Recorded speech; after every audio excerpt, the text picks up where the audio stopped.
rare back-to-back appearances by New York's NFL teams at the Meadowlands on this final weekend of the regular season. But unlike the Giants yesterday, the Jets hope to end their dismal season with a win today against the Miami Dolphins. And happy holidays, everybody. Dan Hicks along with Bob Trumpy. But tis the season for NFL coaching changes around the league. And maybe the least surprising was when Rich Kotite decided to step down just on Friday as head coach of the New York Jets after two dismal seasons, 3-13 last year, 1-14 headed into today. Yeah, and Dan, I'll tell you, I think Rich Kotite did the administration and the players a great favor. He put it all on his shoulders. But I think you see here kind of shaking hands and hugging Dan Marino and also Fred Barnett, a player of his at Philadelphia. Richie's greatest failing, he's a good guy. He was never tough enough on these players, and frankly, they took advantage of it. Well, the Jets obviously out of the playoffs, but maybe a bit of a surprise for the Dolphins being out of the playoffs in Jimmy Johnson's first year there, but he doesn't seem to be too disturbed by it at all. It doesn't bother him. What happened last year does not concern Jimmy Johnson. This is a work in progress, and he likes the progress. They're about to have a 1,000-yard rusher this year, and he kept telling us last night when we talked to him, you know, I got a Hall of Fame quarterback in Dan Marino, but I can't expect him to be a Hall of Fame quarterback every day. Therefore, we got to find other ways to win, and they have. Well, they have a good chance of winning today when you consider the great games that the future Hall of Famer has had in the past against the New York Jets. He'll try to have another one today. Back with a kickoff right after this. Conditions, a chilly 34 degrees, but the wind swirling as usual in Giant Stadium brings the wind chill factor to 22 degrees. Forecast is partly cloudy. Well, just a few moments ago, Rich Kotite came out onto the field for the very last time as head coach for the New York Jets, and to give us a feel for what that was like with the restless fans, let's hear from Len Berman. Len? Well, Dan, I'd say a mixed reaction, but it is far from a full house as the Jets continue to set no-show records. I'm pretty concerned with how the Jets will react as players, and Keyshawn Johnson told me perhaps the players will improvise on the field, try things they're not supposed to. After all, how can they get in trouble from the coaching staff? Guys, back to you. All right, Len, very well put. School's out. Is that what Lenny might be predicting? A substitute teacher? I mean, what is this? 4-27 record Kotite brings into his finale against the Dolphins, and it is Nedney who puts the foot into it, and back deep for the Jets is Reggie Cobb, who can't field it at the 5, and it rolls into the end zone, and the Jets will bring it out to the 20 to begin at 1st and 10. Glenn Foley, the quarterback for the Jets, his third start in the NFL, 6 interceptions in his previous 2 starts. Up front for him, Jumbo Elliott. Harry Boatswain starts for Harry Galbraith, who is injured at left guard. And Siapeli Malamala starts for David Williams, the right tackle. He's out with a hip flexor. Adrian Morrell already over 1,000 yards. Richie Anderson, the fullback. Keyshawn Johnson, the #1 pick, the rookie. But Wayne Krebet, 80 catches this year, 3rd most in Jets history, and he's set for a milestone here today as Morrell gets the 1st and 10 call and bangs ahead for a couple of yards, and that'll bring up 2nd down and 8 as we set the Miami defense. A lot of rookies on this defense. 5 start for Jimmy Johnson. Burton and Gardner up front alongside Bowens and Stubbs. Maybe the best rookie has been Zach Thomas, perhaps the best in the NFL in the defensive position at middle linebacker. Harris, another rookie, and Sean Wooden starts at strong safety. So a very young team for Jimmy Johnson as the Jets with a 2nd and 8 from the 22. And Foley to the air for the first time. He wanted Keyshawn Johnson, and that is incomplete. 3rd down and 8. You mentioned that young Miami Dolphin team. Jimmy Johnson made a point to us last night that the 22 starters are the youngest in the NFL, even with Dan Marino. And Zach Thomas, you said one of the best rookies in the league, he's also one of the busiest. He's missed a grand total of 2 snaps all season long, and that was to change a chin strap that was broken. That's enabled him to record the 4th most tackles in the entire NFL in his rookie season at Texas Tech. On 3rd and 8, Foley to the air, and he's got who else but Wayne Krebet fighting his way for 1st down yardage and finally knocked out of bounds close to the 35-yard line.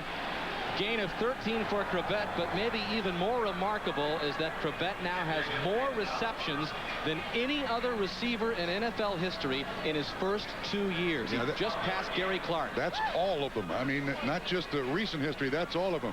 This kid's nickname is Nails, as in tough ass. And he walked in yesterday to our meeting with the Dennis Byrd Trophy, the most inspirational player. This guy said he's ready to play 16 more. I'm not sure about that, but that's what he said. Jets with a 1st and 10. Morrell trying to turn the corner on the right side, but some good pursuit by the Miami defense brings him out of bounds. Zach Thomas led the charge. Well, there is Krebet. 147 catches now in his first 2 seasons, and the list that you see there, Rice, Monk, Lofton, and Largent, they're the NFL's all-time best. Yeah, all-time best. And what they did in their first 2 seasons. Yeah, this is Rice leads with receptions, and in the first 2 years he had 135 to 147. And then 2 years ago, this guy was standing outside the ropes at Hofstra watching the Jets practice. Now he is still a Jet, not so happy about the record. In the flat, Foley wanted to get it out to Morrell. That was batted down as Foley felt the pressure. Shane Burton, a rookie out of Tennessee, putting the pressure on Foley. Danny, there are so few people here today. I'm not sure sometime today we're going to hear a chin strap snap. I mean, it's that quiet. Foley in a tough spot here, you know. Well, end of a 2-year run for this team that's been absolutely awful, and he's out there to try to prove something to somebody. I don't know if he can accomplish anything. You heard Lynn Berman mention the no-shows. Today will bring that total to 200,000 as Foley is way off the mark. Intended for Webster Slaughter. Tim Jacobs on the coverage. So Rich Kotite's first series and his final game as the Jets coach, they'll have to punt. Yeah, well, good thing about it, though, they didn't turn it over. I mean, Jets average 3 turnovers a game. For them to go a series without turning over, that's a plus. That's something to build on. 44 turnovers on the season so far for the Jets. Brian Hansen has been one of the highlights for the Jets this season. He hangs a nice punt. Terrell Buckley receives it at the 12 and spins around and brought down quickly at about the 17-yard line. So a return of 7 for Buckley on a 52-yard punt. When we come back, we'll see Marino take over. By Acura, who invites you to test drive the new CL Luxury Sports Coupe. By Compaq, has it changed your life yet? By Staples, the office superstore. And by Snickers, not going anywhere for a while? Grab a Snickers. Hungry? Why wait? So the Miami Dolphins begin their first offensive series at the 18-yard line. A good game for Dan Marino and the Dolphins on Monday night. They snapped a 3-game losing streak when they beat the Buffalo Bills 16-14, and Marino was 26 of 37 for 263 yards, and he bounced back from really 2 subpar performances. When he wants to go, he can go. And he's gone against the Jets. Yes, he has. We'll show you what he's done against the Jets in his storied career in just a moment, as the first handoff goes to Kareem Abdul-Jabbar, who is looking for some history today. Not much there at all by the Jets, as they stack the rookie out of UCLA up. Well, let's tell you about the Miami offense up front, led by Richmond Webb, Pro Bowl this year for the 7th straight year. Sims, Ruddy, McIver, and Brown around Webb. And then Kareem Abdul-Jabbar needs 36 yards today to become the first Miami running back to rush for 1,000 yards in 18 seasons. He's set to do it today with 36 yards. Marino's first punt is on the mark near side. O.J. McDuffie. And McDuffie gets loose from some Jet defenders and gets it all the way up to the 40-yard line before he's finally corralled by Bobby Houston. Gain of 19 for McDuffie. One of the things that has always been a problem here in Giant Stadium is the wind. And Phil Simms told Dan Marino one time, the way you beat the wind in this stadium is make sure you throw a good tight spiral. If you can keep the spiral, you can throw in this stadium. And Marino's never had trouble throwing in this stadium. 70th catch on the year for McDuffie, and Miami with the first 10 at the 39. That pass intended for Troy Drayton, the tight end, incomplete. 2nd down and 10 as we set the Jet defense for you. Up front, led by Hugh Douglas, who had a huge game in the loss against the Eagles last Saturday. 3 sacks and a fumble recovery for him. Washington and Brock and the rookie Hamilton join him up front. The linebackers Cascadden, Marvin Jones, and Bobby Houston. And one change in the defensive secondary for New York. Eric Zomalt, the former Eagle, replaces Gary Jones at the safety position. Jones inactive today with a concussion. 2nd down and 10 for the Dolphins, their opening offensive series of this game. swinging it out in the flats. Kareem Abdul-Jabbar with a reception. And a nice move by Abdul-Jabbar to get up to the 45-yard line. We'll step aside, take our first scoring update across the river with Greg. All right, Dan, and we'll take you to Cincinnati, where the Colts are looking for a win to secure a playoff game at home. But Jeff Blake and the Bengals get on the board first. 10-yard touchdown pass to David Dunn. 7-0 Bengals, first quarter. Back across the river to Dan. All right, Greg, thank you very much. Opening moments here in the Meadowlands. Dolphins and Jets scoreless. The Jets having a punt on their first possession, and Miami on the move here, but with a 3rd down and 4. O.J. McDuffie couldn't hang on to it. Well covered by Marcus Coleman, the rookie out of Texas Tech, but the Dolphins will have to punt on their first series. Excellent coverage here by the Jets. This is zone all the way. And you can see that Coleman does a great job breaking right at the proper moment. He's looking back into the backfield at Dan Marino. And he goes directly to the ball. So a nice break up there in that 3rd down conversion attempt. So we see Wayne Chrebet at his 10. John Kidd leads the NFL with 46.5 yards per punt. This one not a very high one, and Chrebet comes up to the 15, shakes one Dolphin off. Fumble. And he fumbles the ball, and Miami's got it at the Jet 22. That's 45 turnovers for the Jets this season.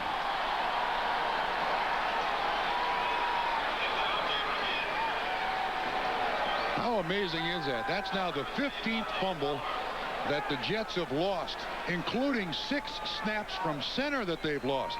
The extra effort by Chrebet. I can't really see who strips the ball away, but good heads-up play by Miami Dolphins covering that punt, and they get great field position. And recovered by Lewis Oliver. And Chrebet trying to warm the hands on the sideline, so Miami with an excellent opportunity with 11 minutes left in the first quarter to get on the board first.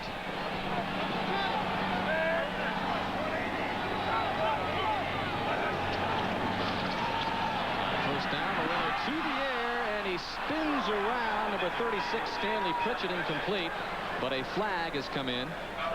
Zomal on the coverage, and we'll get our first word from Jerry Markbright, indicating the penalty against Miami. Offensive pass interference. Fullback out of the backfield running that little swing route.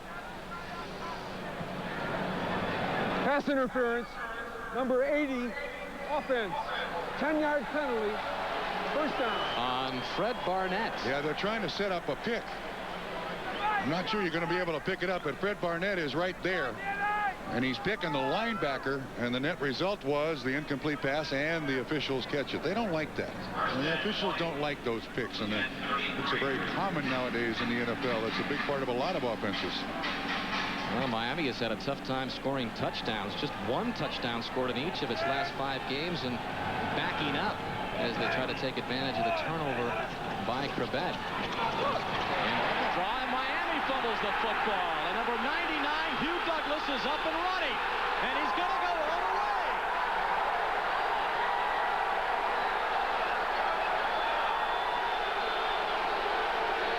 62 yards.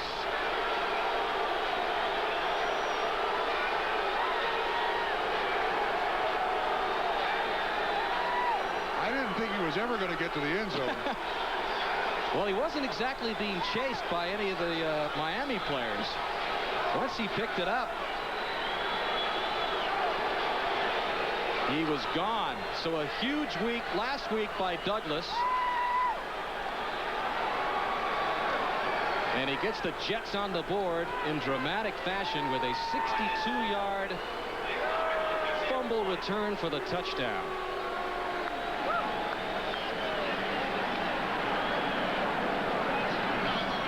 And Nick Lowry on to tack on the extra point.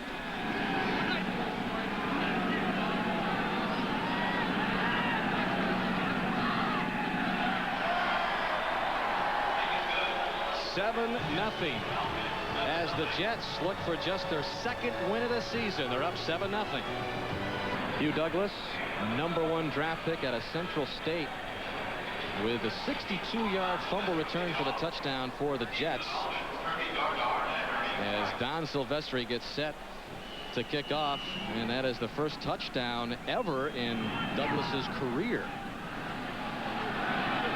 Silvestri's kick taken by Kirby Dardar just inside the goal line. And Dardar out to the 25, where Miami will get another chance. Brought down by Kyle Clifton. Another look at the strip here. Yeah, this is Matt Brock. He jumps inside Keith Sims, just gets his arm up, and it's a pretty easy play for Brock to execute. Bam, right there on Pritchett. And Hugh Douglas being blocked by Richmond Webb, but then this foot race, I'm not sure you can call this a foot race, but this rumble to the end zone by Hugh Douglas.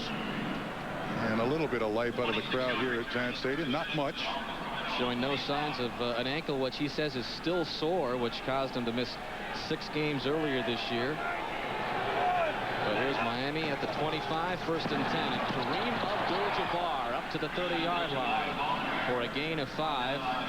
Well, a stat that Jimmy Johnson pointed out to us last night, Trump, he was very impressive, was the turnover ratio for the Dolphins. For the first time since '84, they will be on the plus side at the end of the season. Yeah, that's the one thing we ask him, what are you most proud of? And this season, plus 11, it stays the same because each team has turned it over once today. But when you can protect the ball, keep the ball, win that give-take ratio, you're going to win a lot of games.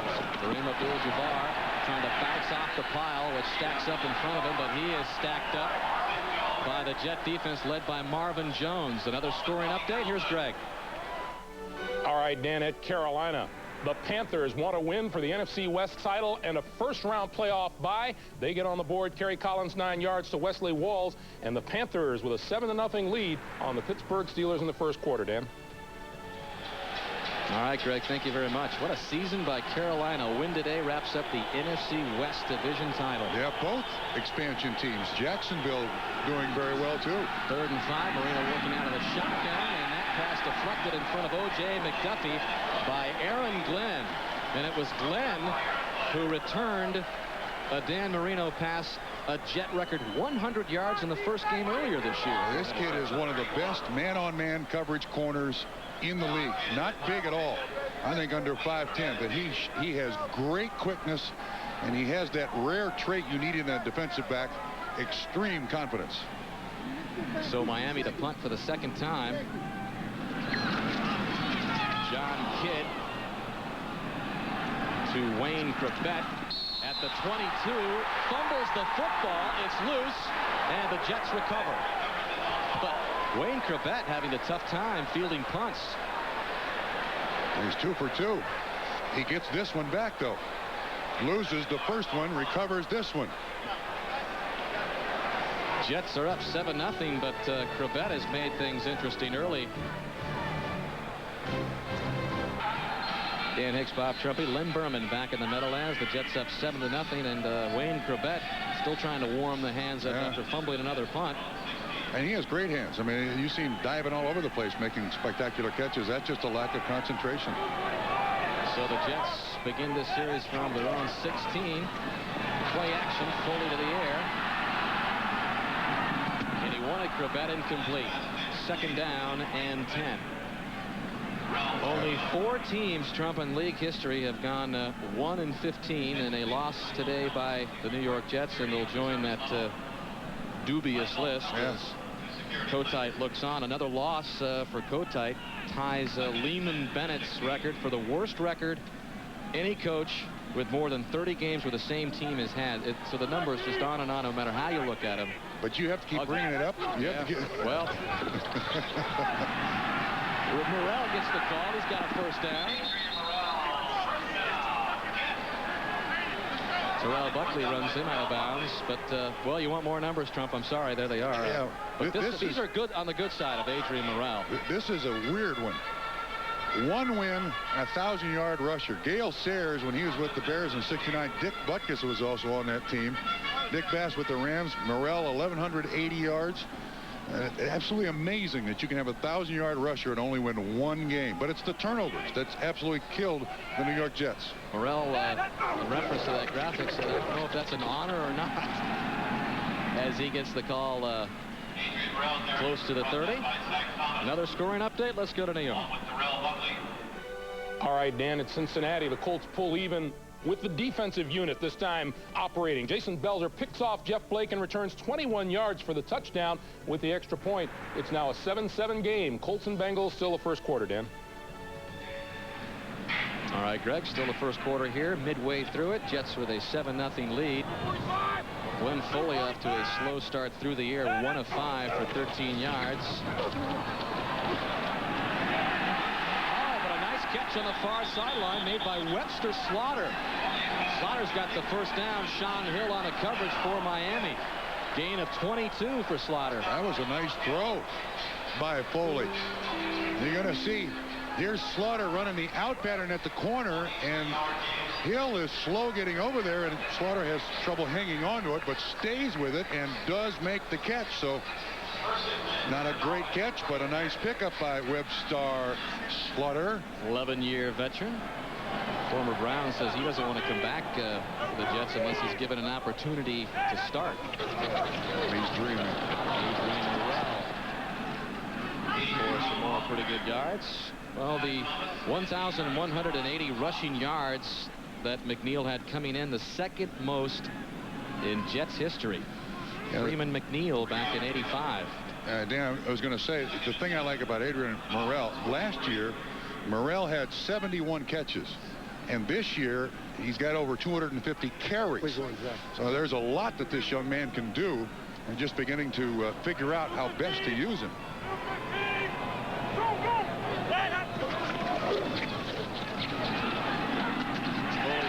Completion, that time to 88, Kyle Brady, and you were wondering where's he been before we kicked off. Where has Brady been this year? That is Brady's just his 14th catch of the season. I don't get it with this kid. When his kid came out of Penn State, he was absolutely a lead pipe cinch to be an impact tight end, no question about it.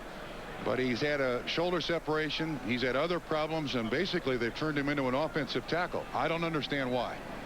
In this offense, the tight end should catch the ball a great deal. Anytime I think you have a great running back, like the Jets do with Adrian Morrell, your tight end, one, should block well, first down Jets, but two, he should be a great pass receiver because of play action passing.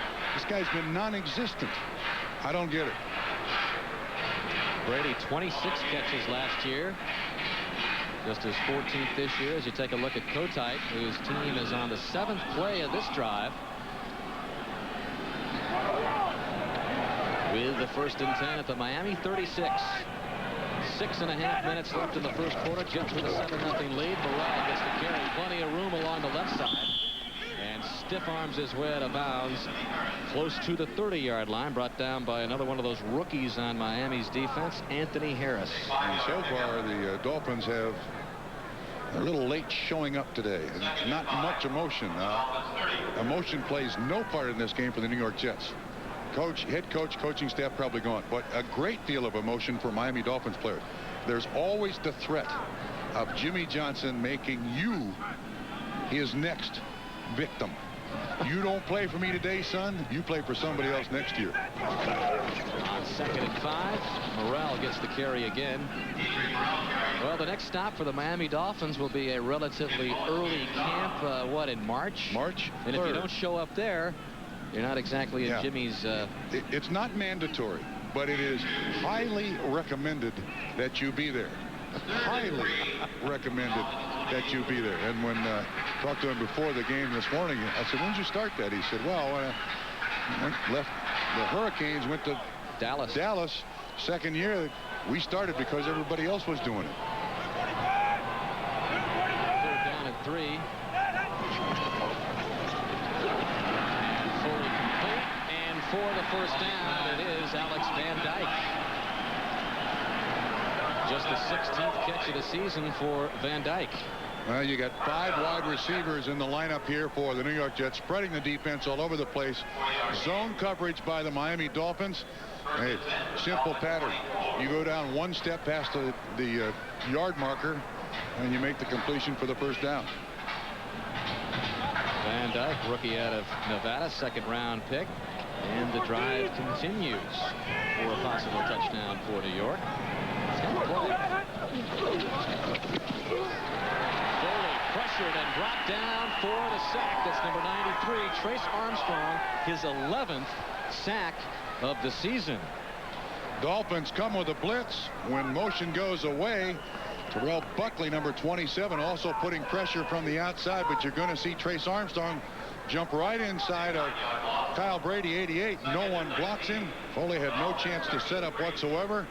And Trace Armstrong with one of those gift sacks, you know. He's been piling them up lately. That is 5.5 sacks in the last 3 games. If you don't block him, he will make a sack. That backs the Jets up. 2nd down and 19. Play action. Foley turns around and wide open was Slaughter, but the ball hung up.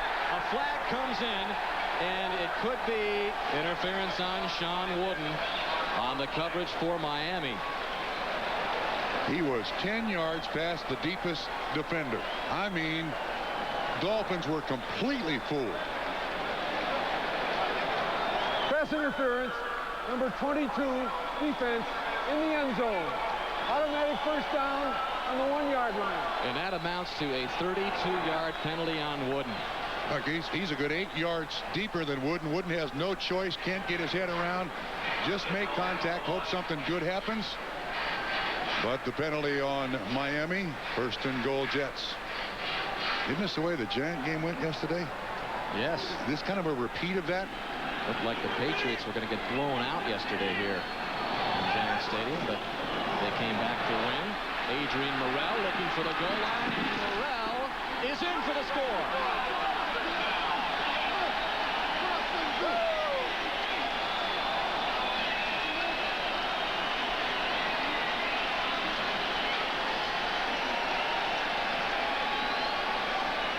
This is the sweep. The guard pulls out front. Good lead block by Richie Anderson, number 20. They just maintain contact. Morrell, whoa, wait a minute. Did not have control of the football as it crossed the goal line, but the head linesman says touchdown. And Morrell says, thank you very much, with a hug. Now, wait a minute. Now, that ball went over the goal line. Nobody had control of it, then goes out of bounds. That should be a touchback. And the Miami Dolphins should have the football. There's no way in the world that this is a touchdown. Here it is. Questionable call. Did Morrell get in with control? No way.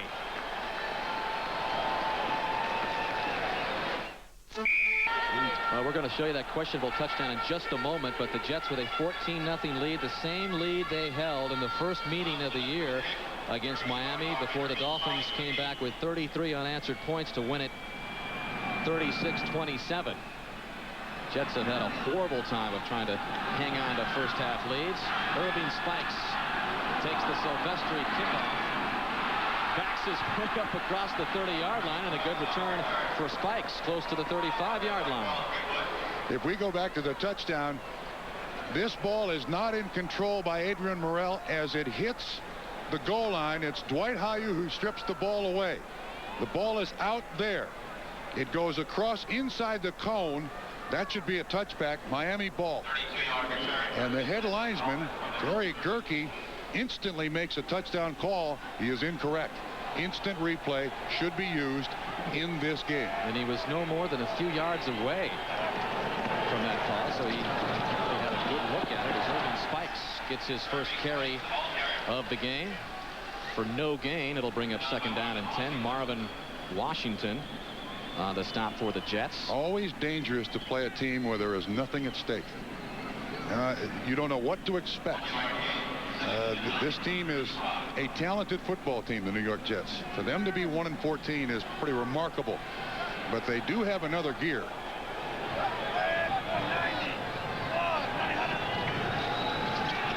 Second down, Marino's pass complete to the tight end, Troy Drayton.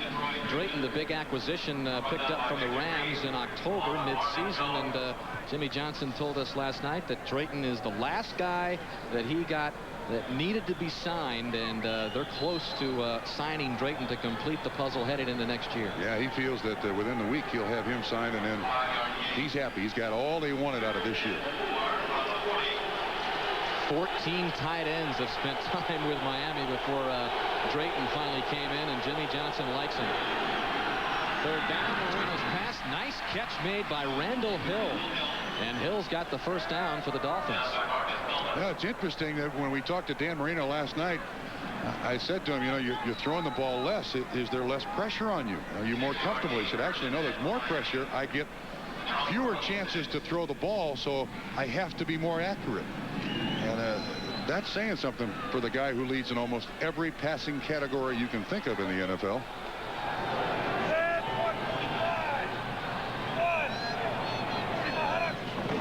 First and 10 at the 46, and it's Irving Spikes off the middle for a gain of 3. We talked about the huge days enjoyed by the future Hall of Famer Marino. Look at the 300-yard games, 4 400-yard games, yet Trumpy has failed to pass for over 300 yards this season. Yeah, and actually, I don't think he minds, and Jimmy Johnson doesn't care. I mean, absolutely does not care. He has used Dan Marino, in his estimation, perfectly. Yeah, he's made mistakes, but there are new receivers all around Dan Marino, so he expected some mistakes. Second and 7, Marino buys that little bit of time he needs, and it's incomplete. He went at Drayton. Eric Zomalt, who is playing for the injured Gary Jones today on the coverage. Actually, this is a nice job by Dan Marino. You're going to see him always had that ability to sense pressure and just move slightly. Marvin Washington, 97, gets inside Keith Sims, and Marino has always had that unbelievable, almost invisible release. It's up, it's gone, it's halfway there. Drayton just couldn't make the catch. Third and 7, the third down back, Bernie Parmalee next to Marino, who works out of the shotgun. Plenty of time for Marino, and Parmalee finally hauls it in, but he'll be short of the first down.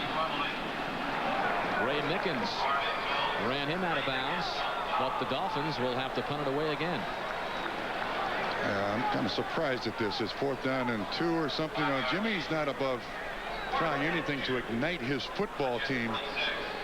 He immediately sent John Kidd out there.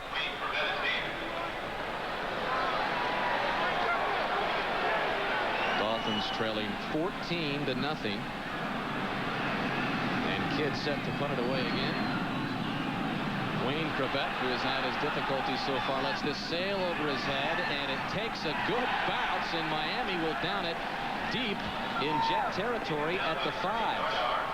44-yard punt by John Kidd. We'll experience the NFL all week long on NFL.com, the official website of the National Football League, for all of the tackles, all of the touchdowns, and a live game day scoreboard. You can click on NFL.com. There's actually a lot of information at NFL.com. You know that? And I know you cruise it all. I do. Trump. I do. You can get information almost instantaneously. Some of it you don't want, but you can get it. Well, just under a minute left in the first quarter. Go tight. And his finale with the Jets as you take a look at some other key scores around the NFL. Indianapolis fighting for a playoff spot, locked at 7, playing in Cincinnati today. Jacksonville also a chance to get into the playoffs as Morrell gets the first down call. A gain of 2 yards brought down by Steve Entman. I see these Jet players. Talked to them yesterday out at Hofstra, some of them. They realize that they've taken advantage of the head coach and coaching staff here. I mean, there is fragile leadership on this football team. Nobody really jumps out and says, we don't do that. And so a lot of people have gotten away with a lot of things, and Richie Kotite and his coaching staff are the ones who pay the price. Morrell with a carry, and I really think that's capsulized in the #1 pick, Keyshawn Johnson's comments really right when he arrived here to the Jets franchise. He sensed, and he told us, reiterated it yesterday, that he sensed a negativity. Yep. A troubled times here with the Jets. Depressing, he said. Yeah. Brought up depressing. Said, you know, I want to come in here and have fun, be Keyshawn, But nobody wants to have fun here. But, of course, when you're 1-14, there's not much fun involved. But Kotite, with a chance to get a victory here, finds his team up 14-0 at the end of one in the Meadowlands. The second quarter, Jets with a 14-0 lead over Jimmy Johnson. The Dolphins trying to avoid their first losing season since 1988, trying to end up with a victory here to finish at 8-8. Crucial 3rd down and 7 here now for Glenn Foley and the Jets, backed up in their own territory. That pass incomplete, intended for Alex Van Dyke. If you're going to throw that pass, that's got to be a bullet. You put a little too much arch in it. And, of course, Glenn Foley last year had shoulder surgery on his throwing arm. He dislocated his shoulder. I've never heard of a quarterback coming back from surgery on a dislocated shoulder to throw the ball at all. So you got to admire this kid and the work he did to get to this point. It was the only game he played all year long last year for the Jets. So backed up deep is Brian Hansen. The Dolphins nearly get to it, but calling for the fair catch at midfield is O.J. McDuffie after the 43-yard punt. Season's greetings to a small planet from everyone at IBM.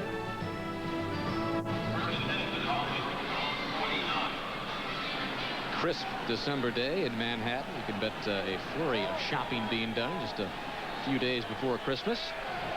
And Miami with the best field position of the game so far, beginning at the 49, and Marino wants to throw it on 1st down. And a pass complete to Troy Drayton. Well, the Jets in a familiar spot. Len Berman up 14-0, but can they hang on? Well, Dan, you mentioned they blew a 14-0 lead to the Dolphins in Miami in Week 3. In fact, here at the Meadowlands, the Jets had a 21-0 lead on the Patriots and lost that one. They are the master of the blown lead. However, the Jet bench is up and involved this week. That's rare for them, so maybe this is the time they'll actually hang on to a lead. Guys? It's a little late. The Jets, Len, have led 5 games in the second half, only to go on to lose. Penalty Kareem Abdul-Jabbar picks up an apparent 1st down, but we'll hear from Jerry Markwright as Marvin Jones made the stop on Abdul-Jabbar. And it goes against the Jets. Offside, number 42, defense. Penalty is declined. 1st down. Against Marcus Coleman. You know, the thing I like about Abdul-Jabbar is seldom have I seen a running back quicker to the line of scrimmage from his stance. This kid is an absolute rocket. Well, there it is, just 19 away from the coveted 1,000-yard season. And less than that now. The last time these two teams met, he had a big day. 23 quick carries, 124 yards, 2 touchdowns. And started the season with a couple of very sore ankles, and Jimmy Johnson didn't like that, and Abdul-Jabbar didn't like his character tested, questioned, and his big counselor is his dad, disciplinarian counselor. Kind of got his dauber up a little bit, and he's been a great addition to the Miami Dolphins. 2nd down and 7. Quick drop by Marino, and in and out of the arms of Fred Barnett. That'll bring up 3rd down. Marcus Coleman on the coverage. Yeah, good coverage, too. Very tight coverage. Barnett, a big physical receiver. Here he is out here. You see Coleman take the inside stance. Just puts his hands over the shoulders of Fred Barnett and knocks the ball away. That's nice. You see little flashes of great play out of this New York Jet team, don't you? And you wonder why they can't do it consistently. Coleman, 5th-round pick out of Texas Tech. Miami, the numbers for them on 3rd down conversions today. And they need 6 here. Moreno down the sidelines and not able to haul it in is number 89, Randall Hill. And again, Marcus Coleman on the coverage. But an interesting call. I mean, if you're going to try that on 3rd down, you're going to go for it on 4th down. There's Gary Stevens, the offensive coordinator upstairs. I mean, as accurate a thrower as Dan Marino is, well, they are going for it on 4th down. 4th and 7 from the 33-yard line. It would be about a 50-yard field goal for Nedney, but he's been very erratic this year. But a timeout called the Jets. Jets do take their first time out with 13:15 left in the opening half. Well, trailing the Jets 14-0. Jimmy Johnson is elected to go for it on 4th down and 7.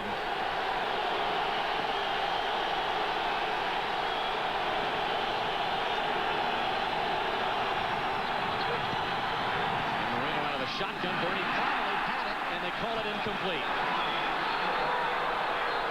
Hugh Douglas thinks he might have another touchdown, but that'll be called back.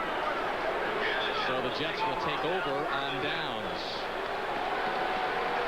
Number 21 for the New York Jets, Victor Green, does a great job. Here's Parmalee, just a little circle route, and there's Green right there. He's going to match up, hook up on him. Marino waiting. There is pressure. Ball thrown slightly behind Parmalee. You'd think he'd make that catch, but there's Hugh Douglas again. We're going to wear this guy out. Running the other way with the ball. 62-yard fumble recovery for a touchdown in the first quarter for Douglas. That's a gutsy call by Jimmy Johnson, and he does make those decisions. 4th and 7, trying to get an ember burning underneath his football team here. So the Jets take over from their own 33-yard line. Opening moments of the second quarter. New York with a 14-0 lead, and Harrell just across the 35-yard line. Brought down by Daryl Gardner, another one of those rookies for Miami. He's a rookie out of Baylor. Anthony Harris, rookie out of Auburn, also involved. 5 defensive starters for Jimmy Johnson, as this team continues to keep an eye on the future and build through the draft as well. Yeah, he likes young guys. Main reason, they don't have opinions. Just do what I tell you, pal.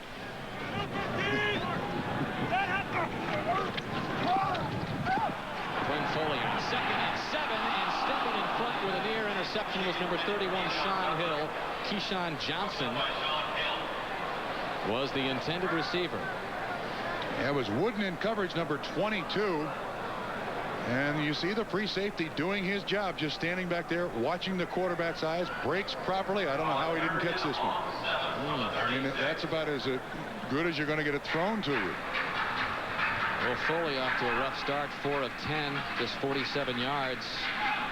We mentioned 6 interceptions he's thrown in his 2 starts. And 3 of the 4 interceptions he threw last week were in the second half, when the Jets fell apart and the Eagles came back to win it as the play clock expires. I will say this for the Jets. They have found... Delay of game, offense, 5-yard penalty, 3rd down. So it'll be 3rd and 13 as you take a look at Ron Erhardt, the offensive coordinator. And a lot of these coaches like Erhardt, they don't know what the future holds with Kotite leaving and who comes in. And he's a winner. I was going to say the Jets have found some very unique ways to lose games. I mean, you got to work hard to lose the way they've lost this year.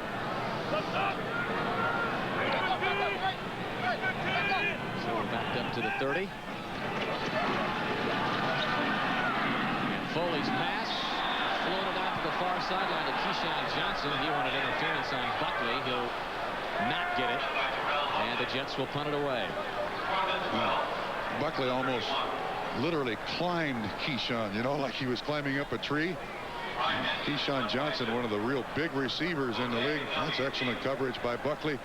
The Jets sideline complaining interference. No call. 4th down. Brian Hansen to O.J. McDuffie, awaiting at his 21.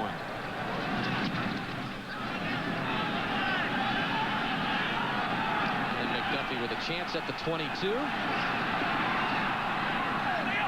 Breaks a couple of tackles and gets to the 30-yard line. The Dolphins trail at 14-0 with 12:01 left in the half. Well, Santa Claus not one of the more than 200,000 no-shows who have failed to show up this season for Jet games in the Meadowlands, and a look at some disappointing first-half possessions so far for the Dolphins. Yeah, their offense has been a no-show in this game. That fumble return for a touchdown for the Dolphins. They're down 14-0. With a 1st and 10 from the 30. And Kareem Abdul-Jabbar again. That may have given him the 1,000-yard mark. He needed 16 yards to get there. Marcus Coleman ran him out of bounds.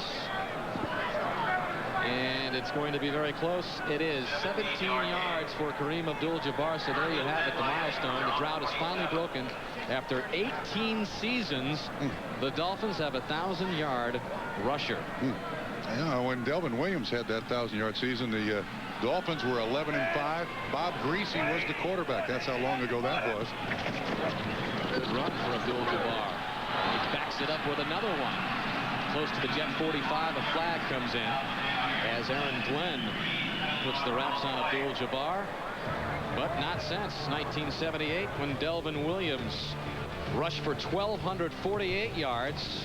Have the Dolphins had a 1,000-yard rusher. There is Williams. In fact, Jimmy Carter was in the White House the last time this happened. The total was the most rushing yards in a season in Dolphins history. And there have been 178 1,000-yard rushing seasons since for running backs in the National Football League since Delvin Williams back in '78, but none by Miami players. Yeah, that's nice. You saw Larry Little, number 66, out there pulling a Hall of Fame guard. That could make a 1,000-yard rushing season a little easier. And there was a penalty on the Dolphins on that play. It was holding. So that last good run by Abdul-Jabbar wiped out. He's still over 1,000 for the season, though. But the Dolphins faced with a 1st and 20 from the 37. Play clock gets down to 2, and Miami calls a timeout. Yeah, must be confusion in the playbook. Yeah, here's the problem with the playbook that has been much ballyhooed down in South Florida. Someone said they're throwing away the playbook. No, Jimmy Johnson said we're just paring it down. And last night I asked Dan Marino, all right, what's wrong with it? He said, well, it's wordy. And we had the same guys there for 10, 12 years, and we made stuff up, and then we called it something. I said, give me an example of a play. How about this? Yellow I-right zoom, pass 6 Texas switch, X curl, halfback wide. And that sounds like some sort of flea flicker, but in fact, that's a running play? No, that's a pass play. Oh, it is a pass play? It's a play-action pass, and it's a very simple play. But Jimmy Johnson said, look, we can't do this anymore.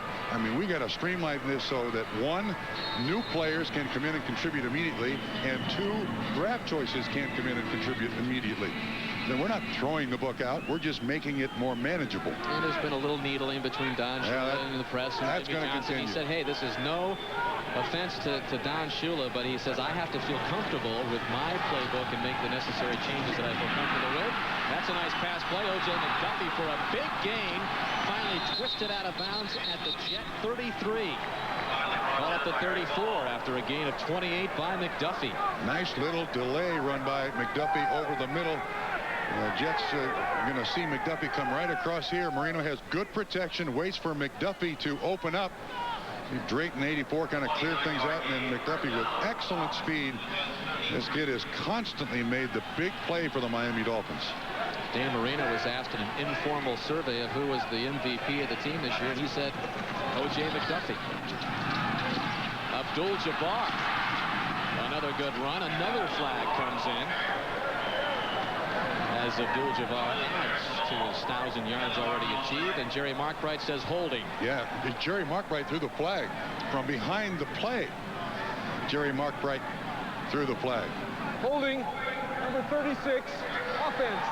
10-yard penalty, 1st down. And that'll go on the rookie, Stanley Pritchett. He was the lead blocker. Here's Pritchett coming in motion. Let's see what happens here. He's blocking on a linebacker. And it's Cascadden. Does he have a hold of his shirt? Can't really pick it up there, but Jerry Markbright was to the left and behind the play and immediately threw the flag. So another 1st and 20 for the Dolphins. Yeah, he grabbed his shirt. Good call. Dolphins backed up to the 44 now. And Marino's pass deflected at the line of scrimmage by Mike Chalensky, number 71. Another former Eagle on this Jets team. You see a lot more of that, don't you, in the NFL? Passes tipped at the line of scrimmage. The pass rushers just basically give up, get their hand up. It's a certain amount of luck, but it seems to be happening with a lot more frequency. the penalty yards beginning to pile up against the Dolphins. 62 yards already, and we still have 10 minutes left in the half. Marino just gives that little bit of shake and bake to get an extra time. Fred Barnett gets almost up to the line of scrimmage before he's brought down by Coleman. And Barnett, another one of those Eagles who played for Richie Kotite from 90 to 94. Shallow crossing pattern by Barnett, who, by all doctors' accounts, shouldn't even be out on the field. I mean, he had an anterior cruciate ligament transplant twice on the same knee, and is back playing this season. Fort on July 25th had surgery in August and played in the 7th week of the season versus his old team, the Eagles. Third down and long for Marino. Pass not complete, intended for Randall Hill. Ray Mickens over there. Jimmy Johnson keeping the offense on the field here. He went for it on 4th and 7. This ball gets out of round. You see Hill slips just a little bit when he comes back, but this ball loses its spiral and it kind of dies right down into the turf, and the Dolphins going for it again, Dan. 4th and 7 they tried. Now 4th and 13.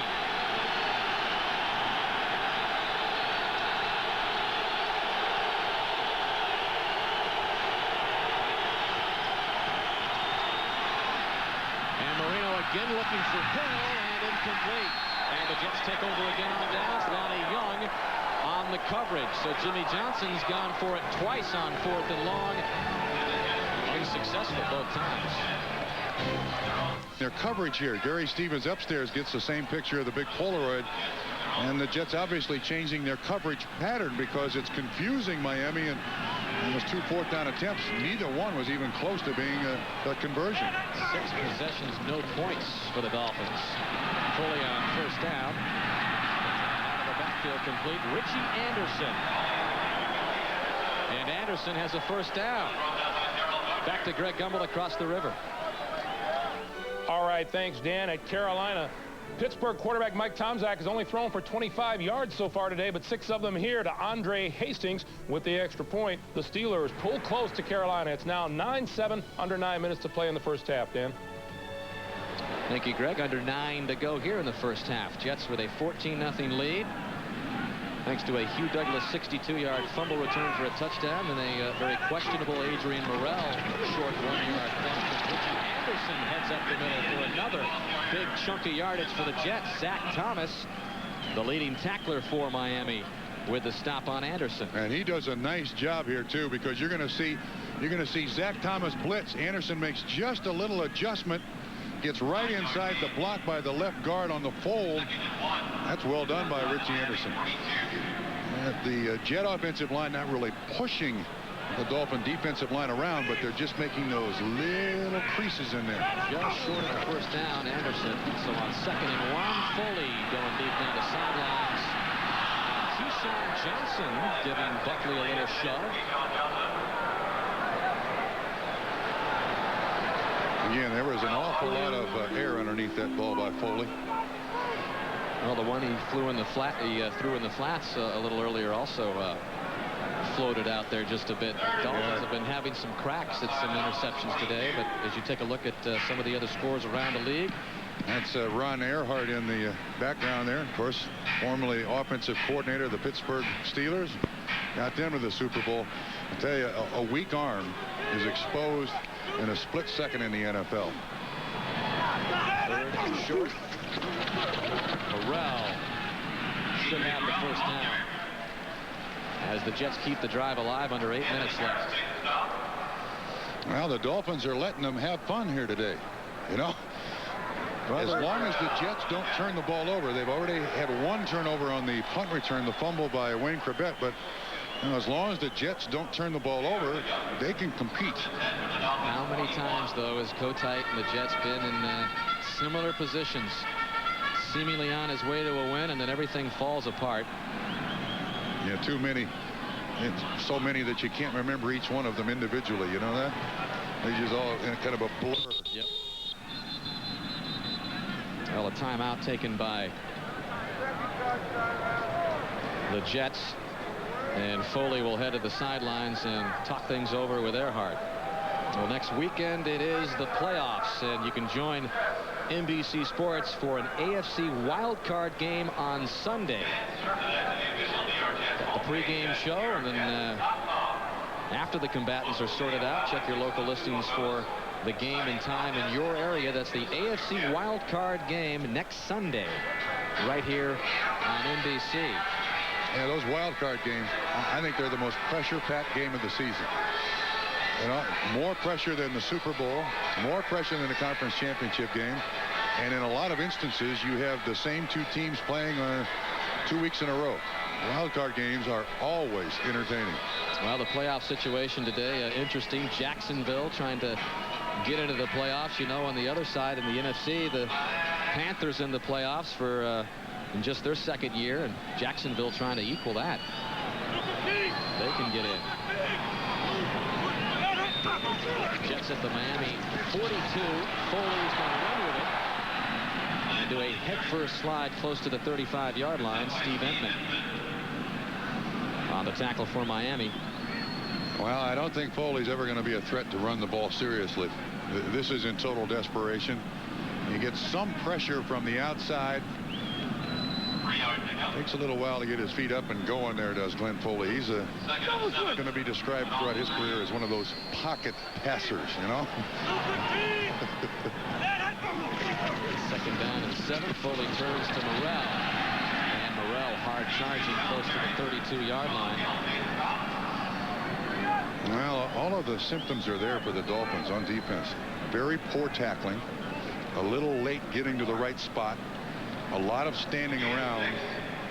That is 3 things that Jimmy Johnson absolutely detests.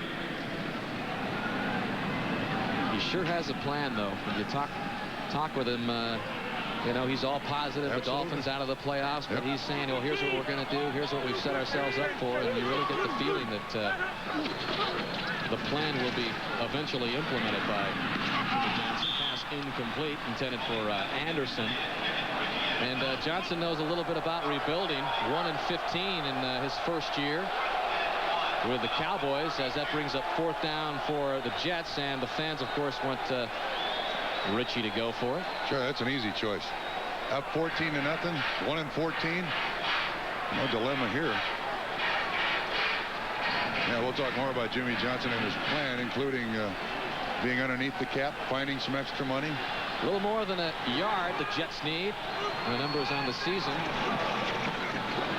And Morrell, I don't know if he got it or not.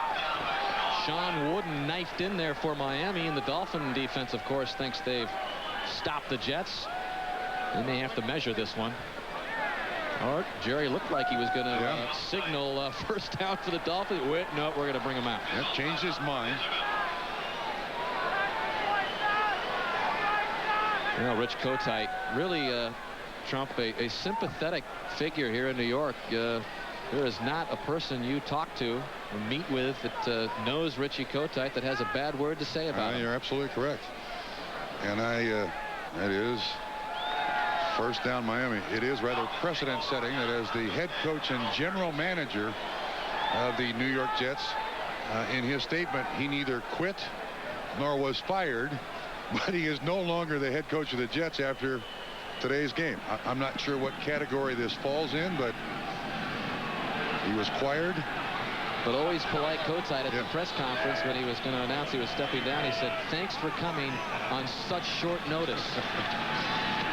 Dolphins take over on down. Stanley Pritchett on the receiving end of the Marino pass. Marvin Jones on the tackle. But that really typifies the kind of guy that Kotite is. And has been.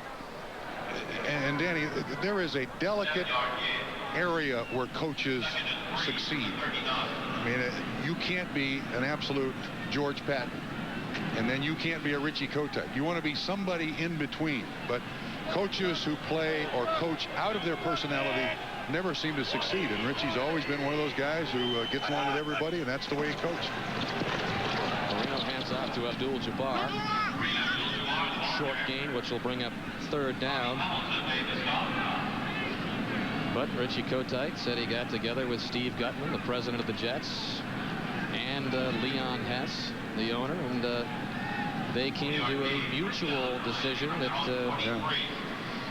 And you know what distresses me? The only name I really hear as a replacement for Rich Kotite is Bill Parcells. I mean, oh, that's the only. If the Jets don't, Jet fans want Parcells. Yeah, if the Jets don't hire Bill Parcells, whoever the guy comes in here has already got his foot in a mud hole. He's 2 steps behind. Marino throwing on first down. Troy Drayton couldn't come up with it. Incomplete. Chad Cascadden on the coverage. Well, it was the only news in the New York area, obviously, on Friday. These are the Saturday morning respective tabloids in the New York area. The Post on the left and on the right, the Daily News. But take a look. Same exact headlines, Trump, and they were off only a few frames on the pictures. It's unbelievable. Like half a stride. Hand out of the glove, hand in the glove. That was the big story. And not the only coaching vacancy. It's just a matter of time. And Dan Reeves announces probably that he will not return as head coach for the Giants as Abdul-Jabbar takes the second down carry. And actually, that's not the first time that's happened in New York, that both head coaches leave in the same year. When Parcells took over in '83, I think it was it Walt Michaels who took over the same year? Well, coaches on the bubble in a carousel of changes which are expected at the end of the season. June Jones, Mike White, Wayne Fonts, Rich Brooks, Venturi, the interim coach for the Saints, Dan Reeves out for the Giants, and on our NBC pregame show today, Will McDonough not putting Dennis Green on that list as Marino finds Randall Hill. Will McDonough saying Dennis Green will be back as head coach of the Vikings. So he says forget about Lou Holtz taking over in Minnesota. I'm sure Lou was very disappointed to hear Will report that. In '83, Joe Walton replaced Walt Michaels. So there were 2 coaching changes here in Giant Stadium. A little life here shown by the Miami offense in the latter stages of this first half. Yeah, they're at the Jet 40 with another first down. 3.5 left in the opening half. Miami trailing 14-0, and again down the sideline, Marino was looking this time for Fred Barnett. They've tried that several times today, and every single time the Jets have had at least one guy underneath, and there's also been help from the safety. So obviously the Jet coaching staff changed the pattern, the defensive pattern, ever so slightly. Those are not Dan Marino numbers. 10 of 22 for just 102 yards. Again, Marino prolific in his career against the Jets. Career single game highs for pass attempts, passing yards, touchdown passes, as well as interceptions are all against the Jets, but having a difficult time here today. Number on the mark to O.J. McDuffie, short of the first down, as McDuffie, they'll mark him at the 31. Aaron Glenn covering McDuffie.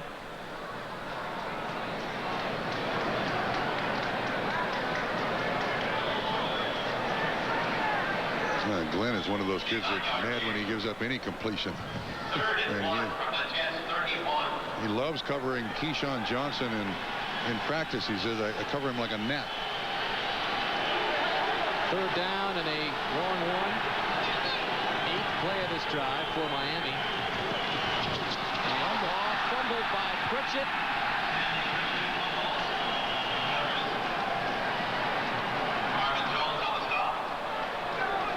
He loses yardage, and Jimmy's going to take a timeout. 4th down. Yeah, consider another 4th down. Third, maybe the 3rd attempt in this first half.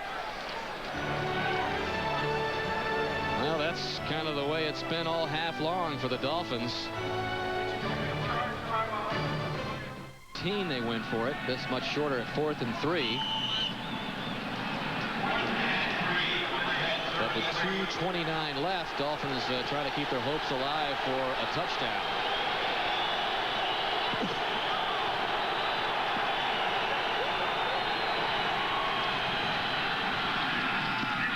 And they won't get this one either. O.J. McDuffie wrapped up in a hurry by Victor Green. So 3 times they've gone for it, 3 times they've failed. And the Jets take over on downs. A flag comes in. Very late.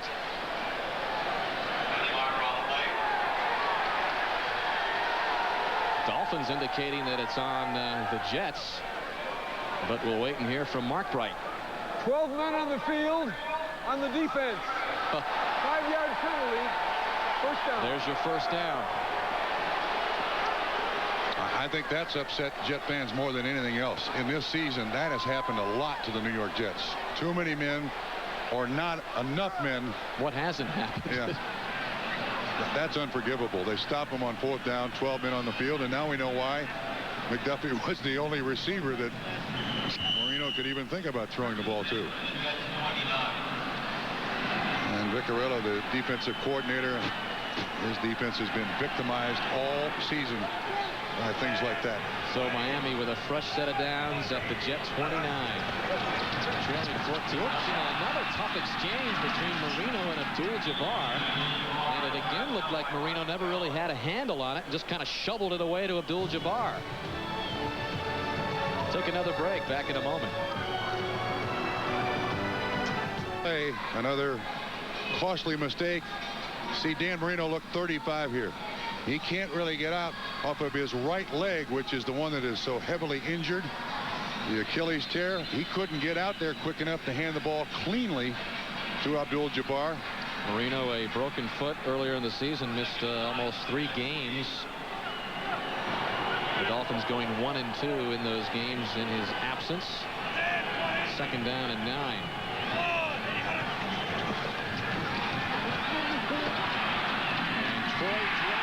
First down, close to the 10-yard line. Victor Green, but not before a 17-yard gain by Drayton. That was thrown in there nicely by Mr. Marino. Yeah, great zip on this one. Marino has always had that unbelievable delivery. Nice inside move or look by Drayton. Green buys it, and then that baby is perfect right between the 8 and the 4. Watch this zip. Yeah, you catch that in self-defense. Jimmy Johnson doesn't like Troy Drayton. That was a good reason why. Throw him behind him, catches it on his shoulder. Abdul-Jabbar fighting for yards down to the 7-yard line.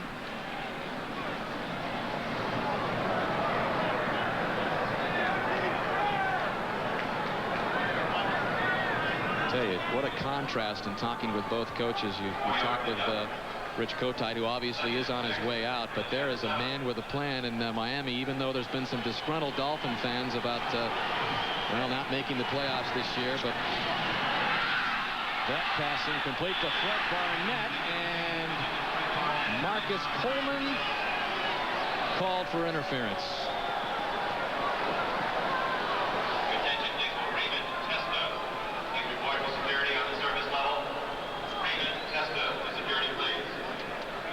Pass interference, number 42, defense, in the end zone. Automatic first down on the 1-yard line. Coleman does not turn around. Barnett breaks to the outside when Coleman turns his head. There's the contact before he turns his head around, and it gets in the way of Barnett of getting to the football. And with the new rules about pass interference, the officials are going to flag that every time. So the 12th play of this drive. 1st and goal from the 1 for the Dolphins. No indication. They stopped him. Clock continues to roll, approaching 40 seconds left. And stops with 38 seconds as they unpile him. Marino wants him back in the huddle as quickly as possible here. Well, Miami with some pretty good sustained drives, Trump, but that was the situation against Buffalo last week. They ran 30 more plays than Buffalo last week, but had just 1 touchdown.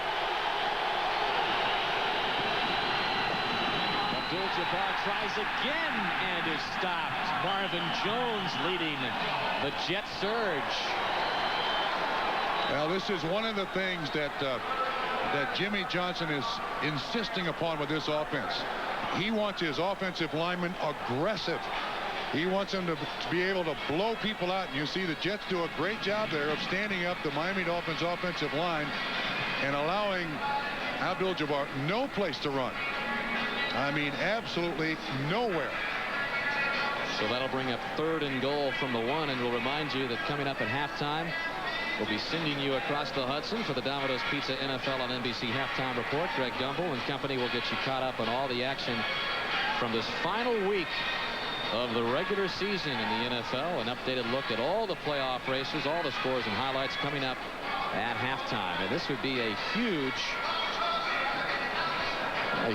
play in favor of the Jets if they can somehow prevent Miami from getting in the end zone here with a 1st and goal at the 1. They've stopped him twice in a row as Miami gets ready for the 14th play of this drive. And of course Miami has no timeouts left, so that eliminates the run. They're going to have to throw the ball here. You would think if they'd gone for it on 4th down 3 times in this first half, they wouldn't mind going for it on a 4th. But to the sideline, this must be a pass.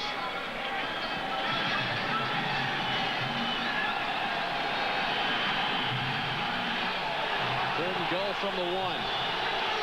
5 wide receivers in the game, Dan. 5 wide receivers.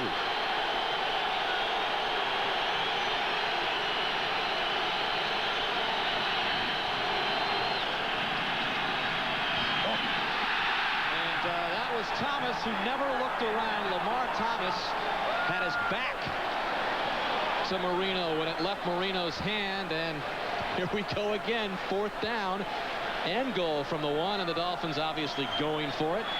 Yeah, again, now another new receiver generally for the Dolphins, put in a spot where he's got to really do something, and 4 times now in the first half on 4th down the Dolphins have gone for it. Well, if the Jets can stop him here, what a way to go into the locker room. And they did it. Chad Cascadden in the face of Marino.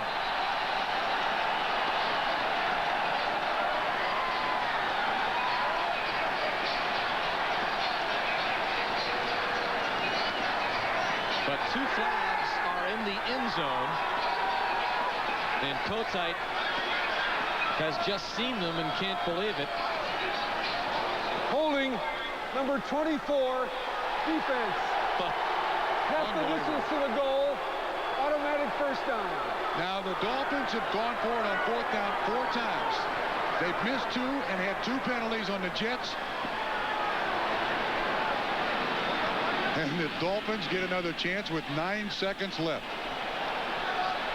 The Jets can't get the right people on the field here. They have to take a timeout.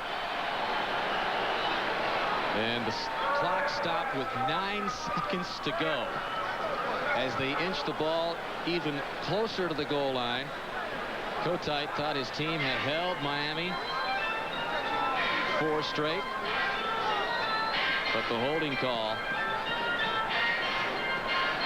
gives Miami another chance.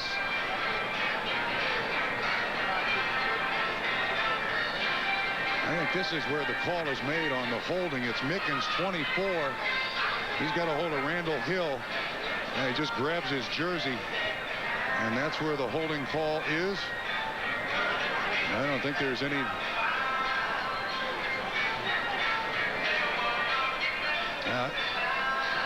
It's not holding here. I think it happens out here. You can't really see it, but anyway. Why not take a chance? I mean, 1 and 14. Let's see if I can grab a hold of a jersey. They got to catch me before it's illegal. But he got caught.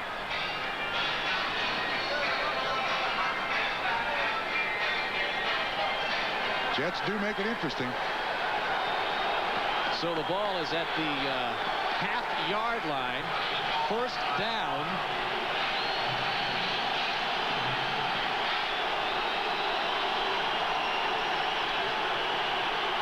Irving Spikes is the lone setback for Miami in this marathon drive. And they get the touchdown finally. It's O.J. McDuffie. Well, you give Dan Marino enough opportunities. Sooner or later, he's going to get you.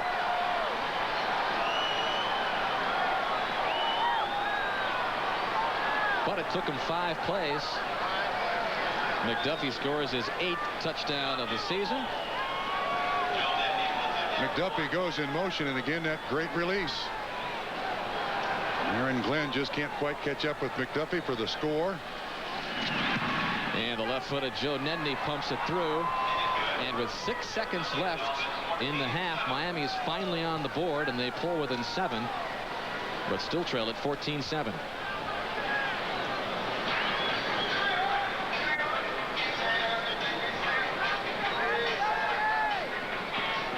Here's the matchup, McDuffie and Glenn. It doesn't take much room for Dan Marino to get it in there.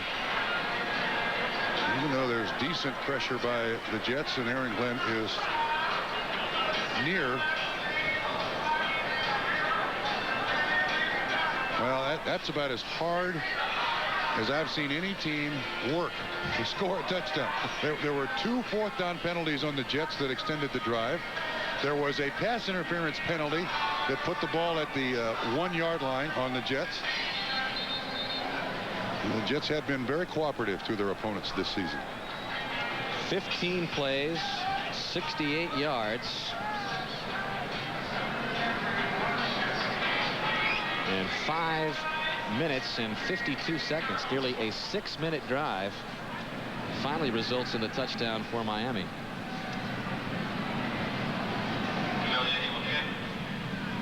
So Nedney set to kick off.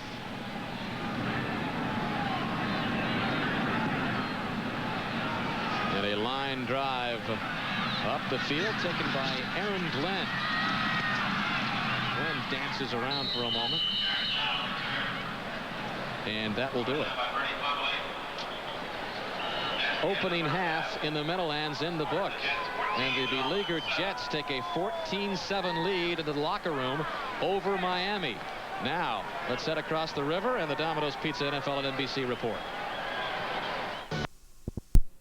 Miami Dolphins have the Jets exactly where they want them. They trail, and of course we've witnessed so many meltdowns by the Jets in the second half during the course of the season, and they seem to be transforming into that team as they Miami took that drive in the closing seconds of the opening half. Yeah, that last drive in the first half, that's one of the strangest I think I've ever seen. There were 2 fourth down attempts that were converted on penalty. There was a penalty in the end zone, all on the Jets. So 15 plays finally. The Miami Dolphins go just under 60 yards to score. That's about as deliberate a drive as I've ever heard of. That was a marathon drive. Kirby Dardar takes the opening kickoff from Silvestri, and Miami will begin at the 27-yard line. Let's take a look at the Coors Light halftime statistics, and you see in time of possession Miami again with an advantage.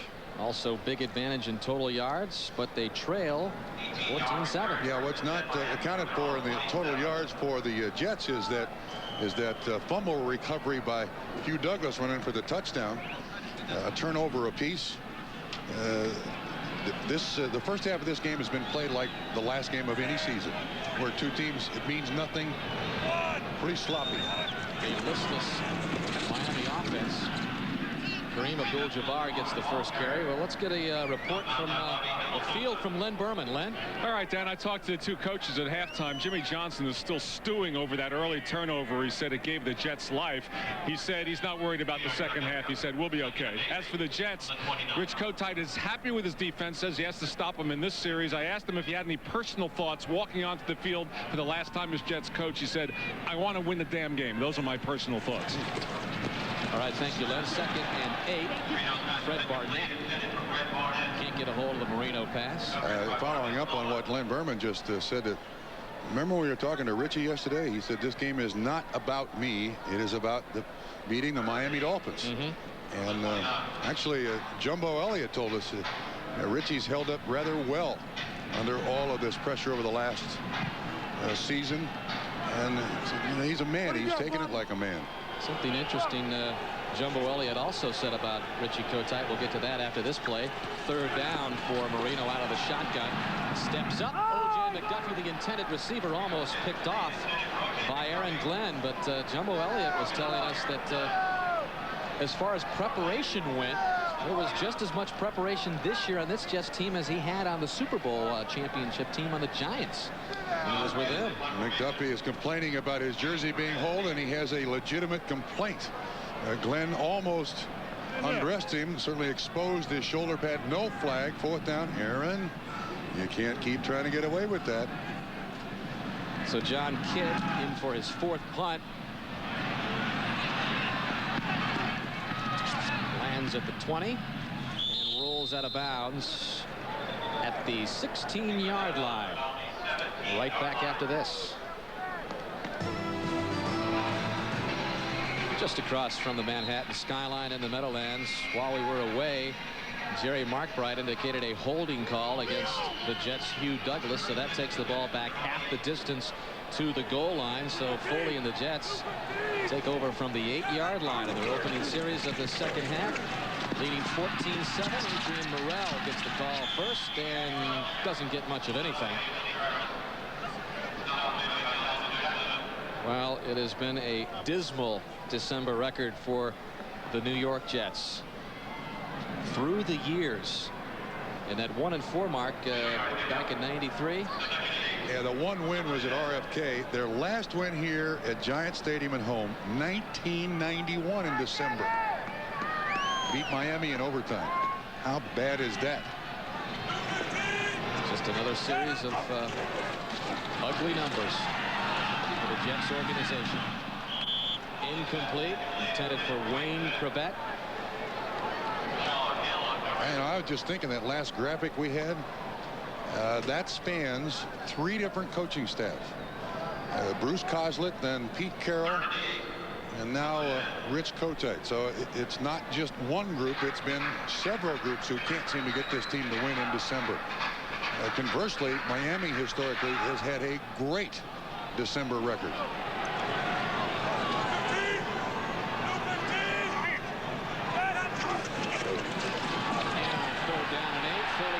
Some more time and gets hurled to the ground by Darrell Gardner. Well, the Dolphins are lobbying for intentional grounding, but Foley did make it outside of the pocket, outside of the tackle, so Jerry Markbright allows it.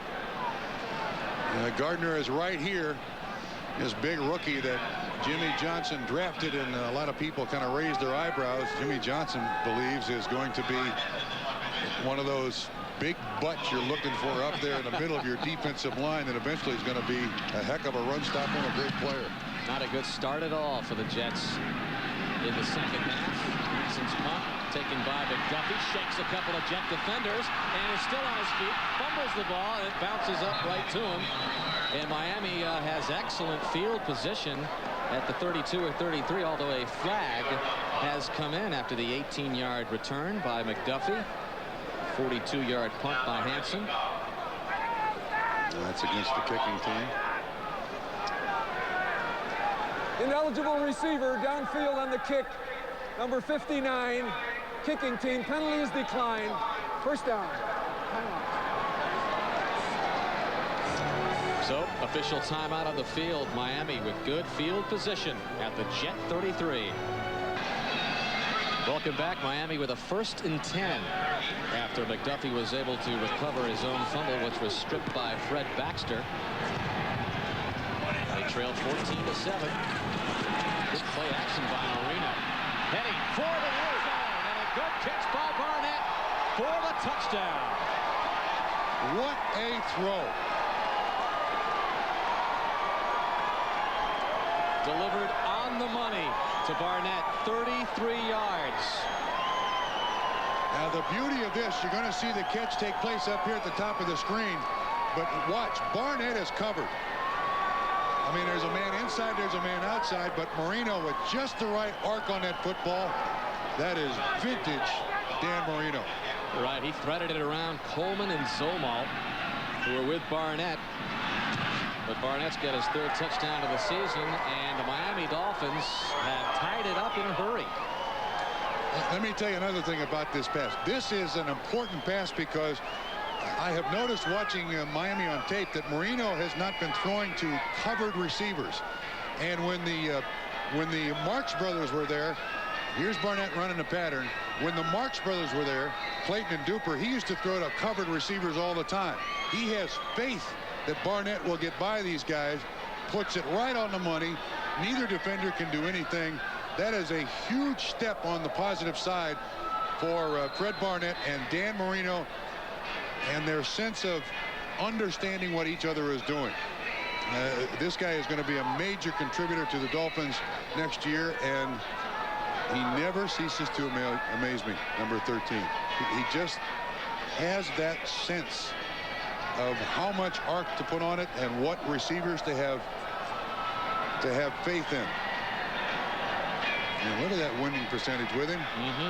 And when he's hurt, is there any doubt that he has been the franchise for Miami since 1984 when he officially took over the draft? He'll be 36 years old when they start the season next year, and Marino and Jimmy Johnson say there's 2-3 years more in Marino's Hall of Fame arm.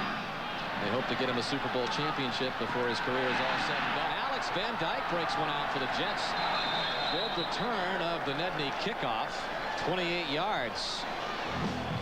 Well, tonight on Dateline, stress.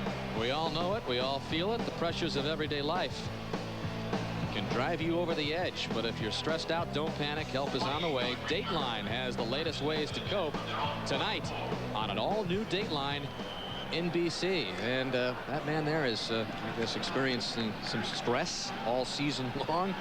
Rich Kotite with his team in it again in the second half here, and starting with good field position. Glenn Foley to throw on first down over the middle, complete at the Dolphin 45 to Keyshawn Johnson, and that is his first reception of the game, and it comes with 12:30 left in the third. He's getting an awful lot of attention from defenses. You see 60 catches so far. Terry Glenn had a huge game on this field yesterday for the New England Patriots. And I think Keyshawn is going to be a primetime player for the New York Jets. He's got a lot to learn, but he's learning it quickly. In the slot. Foley won't go to him. He'll go to Morrell in the flats. Morrell breaks loose inside the 40-yard line. To the 39, Sean Wooden brought him down. Nice move.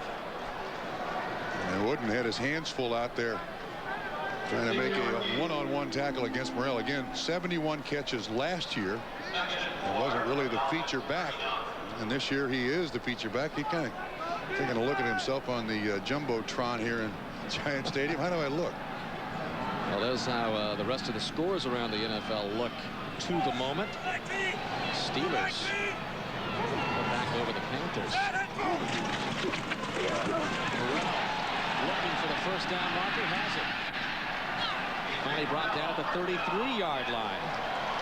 Well, one thing that's been consistent in this game is that the Dolphins up front have not tackled well. I'm going to see a little hitch step and then back this way. Morrell makes a nice move. Looks like Entman kind of reaches out there, number 94, and another good move. Gets by Buckley. Buckley shoulder tackling.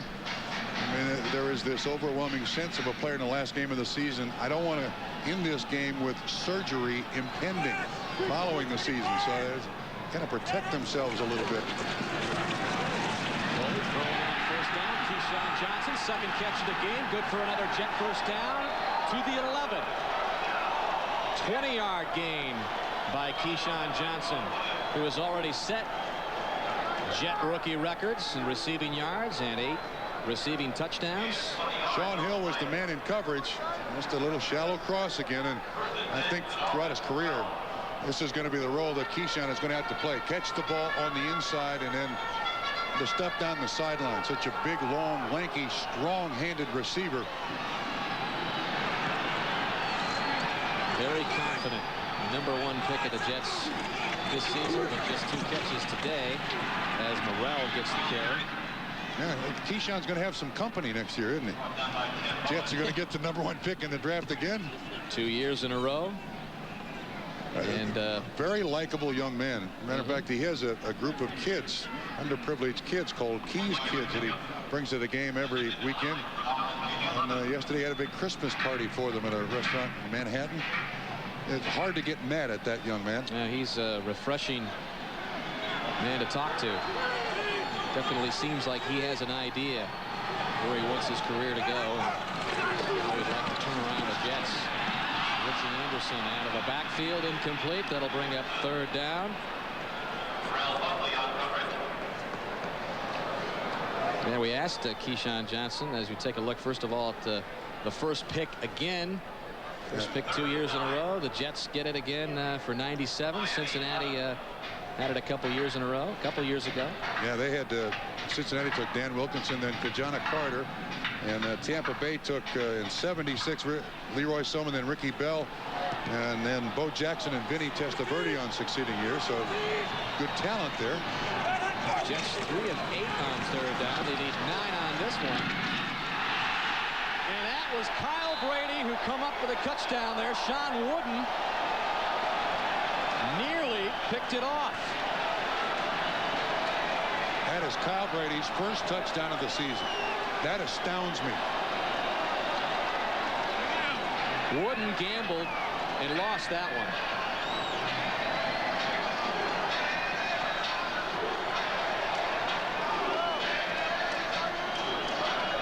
They're waiting for this kid to just blossom. I don't understand it. I don't know why he is not a huge part of the passing offense of the New York Jets. Week 16, his first touchdown reception. So Nick Lowry, chance to put the Jets up by 7, 21-14. Good drive by New York. 7 plays, 56 yards, 3 minutes and 39 seconds. Foley and the Jets regain the lead. A little life in the Meadowlands after Kyle Brady's very first touchdown of the season. The Jets with a 21-14 lead, approaching the midway point of the third quarter, and he's had problems earlier in the season, Trump, hanging on to the football. Kyle Brady has, so they probably haven't gone to him as much as they would have liked. That's a bad idea, though. And this kid's good enough. You keep throwing it to him until he catches it. By the way, Foley 4 of 5 for 50 yards on that touchdown drive by the Jets. Irving Spikes takes the Silvestri kickoff, weaves his way up across the 25, and back to the touchdown by Brady. Yeah.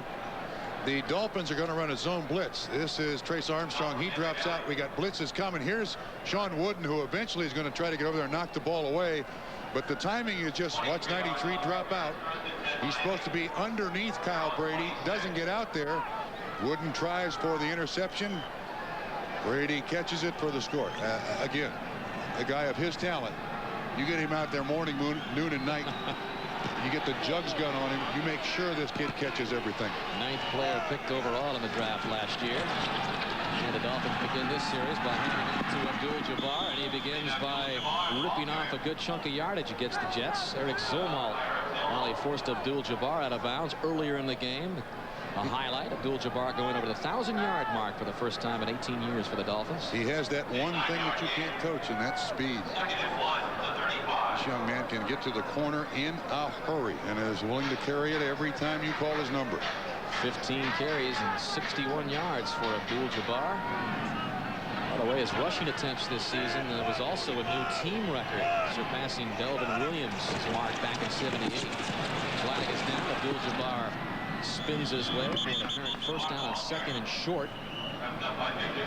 Mark Bright will come in and see if the first down stands. Offside defense. That's the second time that's happened today. Offside, number 56, defense, lined up in the neutral zone. Penalties decline. So the first down stands. The penalty on Rick Hamilton, who's filling in now for Chad Cascadden, who has left the game. The injury report on him, a sprained foot. So Hamilton has taken over for Cascadden at the linebacking spot. Call with a penalty, and the Dolphins with a first down that stands at the 42. Drayton. Marina has Drayton for the first down. And a flag comes in late on that play after a 14-yard reception by Drayton.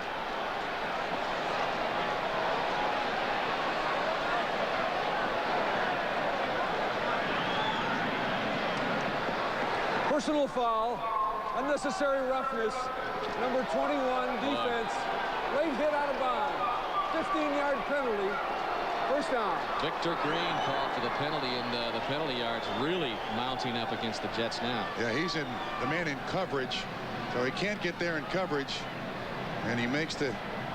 There it is. There's the push, the extra little push. What does that prove? What is gained by doing that? Players have to be disciplined, even in a season where nothing has gone right, you have to be disciplined. So that moves the ball all the way up to the Jet 28. Abdul-Jabbar turns the corner. Another flag comes in at the 30-yard line.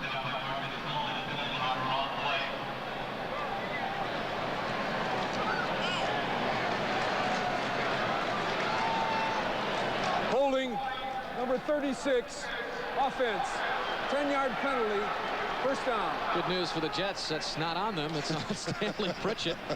Holding call, blocking back for Miami. Yeah, he's the lead blocker, 36 blocking on 56.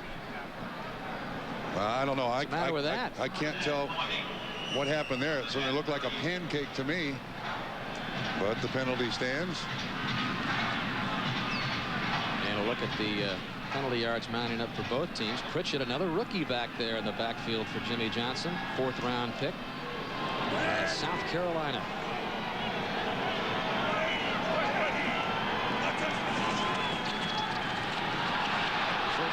Marino steps up, down the sidelines, again looking for Barnett, incomplete. Victor Green was with Barnett, stride for stride. Yeah, Victor Green covered a lot of ground. This is a double zone. The corner's up, the safety's out, and Green's got to get over there to help, and he does. By the way, Victor Green is having a very good year for the Jets, Trump. He's got 7 tackles today. He came into the game 10 shy of breaking Kyle Clifton's team record of 199 tackles. So Green came in with 190 tackles this year. Not a good sign, though, when a safety leads your team in tackles. Somebody else is missing up front. So 2nd down and 20 for Marino. Warren Drayton has Drayton at the 25, short of the first down. It'll bring up 3rd down. Zomal on the coverage of the big tight end, who's hauling in some pretty good gains today. That's his 5th catch, and now he's got 54 yards in receiving. And you can see that Dan Marino is gaining more and more confidence in Troy Drayton. And if you think of the players that the St. Louis Rams have let get away, Drayton, Sean Gilbert, Jerome Bettis, what were they thinking? Drayton traded for the Rams this year for tackle Billy Milner. And he's paying big dividends today as Marino's numbers continue to improve. 3rd down, though, here. Marino looks left, goes right across the middle. Pritchett will be short. But that is a great play by Dan Marino because Barnett was the primary receiver. Far side of the field, fell down. Marino has an unbelievable knowledge of this offense. Finds the outlet receiver, and they're going for it again. Why not? On 4th down. They went for it a total of 4 times in the first half. Missed 2. The 2 made were on penalties against the Jets. So they need the Jets to cooperate here again. 4th and 1. That's all they need. Ball just inside the 20. Trailing 21-14. Hurling is Irving Spikes. And he's got the first down. Indicated there by Mark Bright. So they finally make one themselves. Yes, they do. They didn't have any help from the Jets. Pritchett, the lead blocker. Let's see how the offensive line does. Now they get stalemates, and it allows Irving Spikes to get his feet underneath him and then hurdle over the defensive line. Drive continues. Much to the dismay of Kotite. Pitch. Abdul-Jabbar turns it up inside the 10. Is he going to get in? Yes!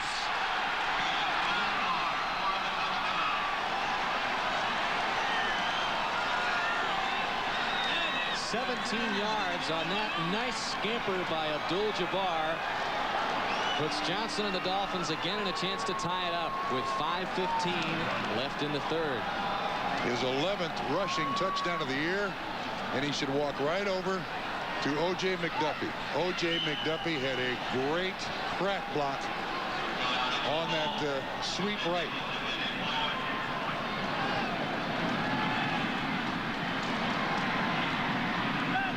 John Kidd with a hold. Nedney punches it through. 8 plays, 74 yards for the Dolphins, and we're tied up again. Well, 11 touchdowns this season for the rookie at a UCLA. Ties the Dolphins' rookie mark. Ron Davenport set it back in 1985. It's also the longest touchdown run of the year for Miami. Nedney sending it down to Reggie Cobb. Down across the 20 and the 25. Well, Houston had a little problem here with O.J. McDuffie as we take a look at the touchdown run, Trump. I mentioned the block by O.J. McDuffie. Yeah, he just absolutely creams Bobby Houston. They call that a pancake. And here you see the entire thing unfold. Brown pulls Pritchett out front. Drayton, 84, with a good block. Really no contact whatsoever until he's at the 2 or 3 yard line. Then Zomo tries to get him down, but that is a classic crack block by O.J. McDuffie. And Abdul-Jabbar showing signs of perhaps another 100-yard rushing game. Foley begins this series looking for Corbett, incomplete. Jabbar has 17 carries for 85 yards, looking for his 4th 100-yard rushing effort of the season. And where has Corbett been? We really haven't seen much of him. He dropped that punt. 2. Yeah, he dropped 2. That's right. Recovered 1. He has 1 catch on the day.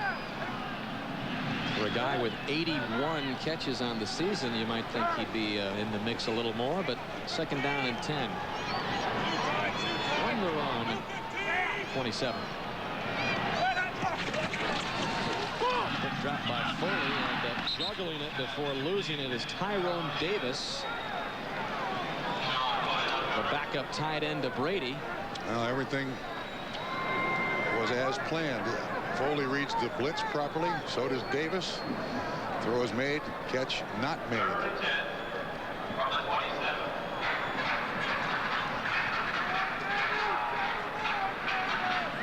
Numbers for Foley. No interceptions. Touchdown toss went to Brady. Faced with 3rd and long here.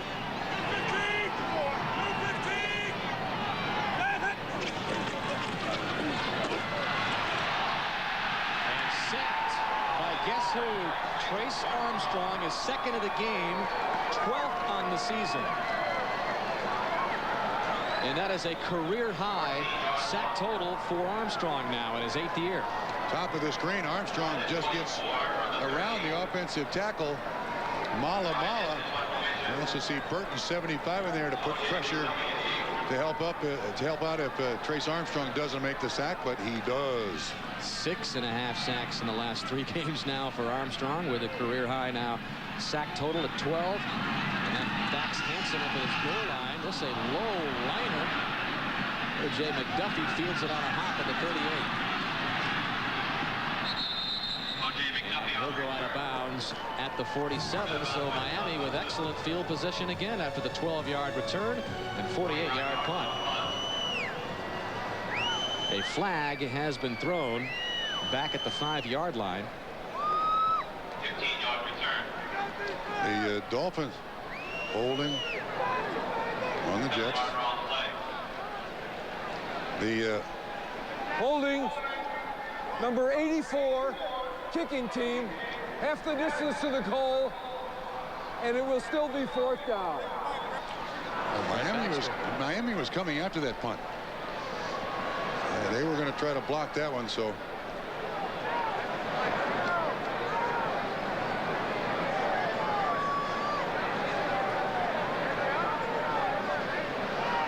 back they come. This is another aspect of this Jets team that's just been deplorable. The special teams, the penalties on special teams, the mistakes on special teams. So the Dolphins looking forward to the prospects of taking even better field position.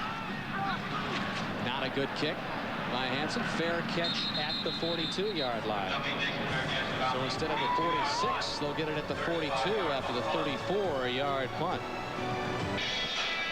Well, a decent crowd in the Meadowlands for Richie Kotite's final game as the Jet head coach. Loyal fans in New York. 70,000 season tickets sold each year. A waiting list.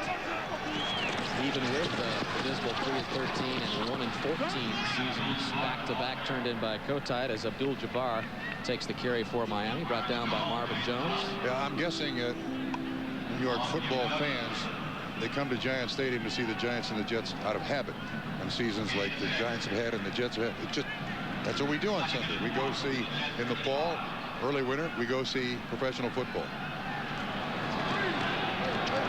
Tied at 21, 2nd and 4 after the 6-yard gain by Abdul-Jabbar. He gets another chance, another first down. Down to the Jet 26.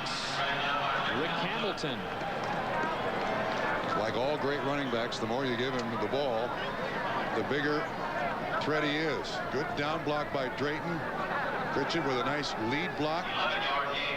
And his acceleration is just shocking. And he has his 4th 100-yard rushing game of the season, right at the 100 mark. 19 carries today for Abdul-Jabbar. Give it to him again.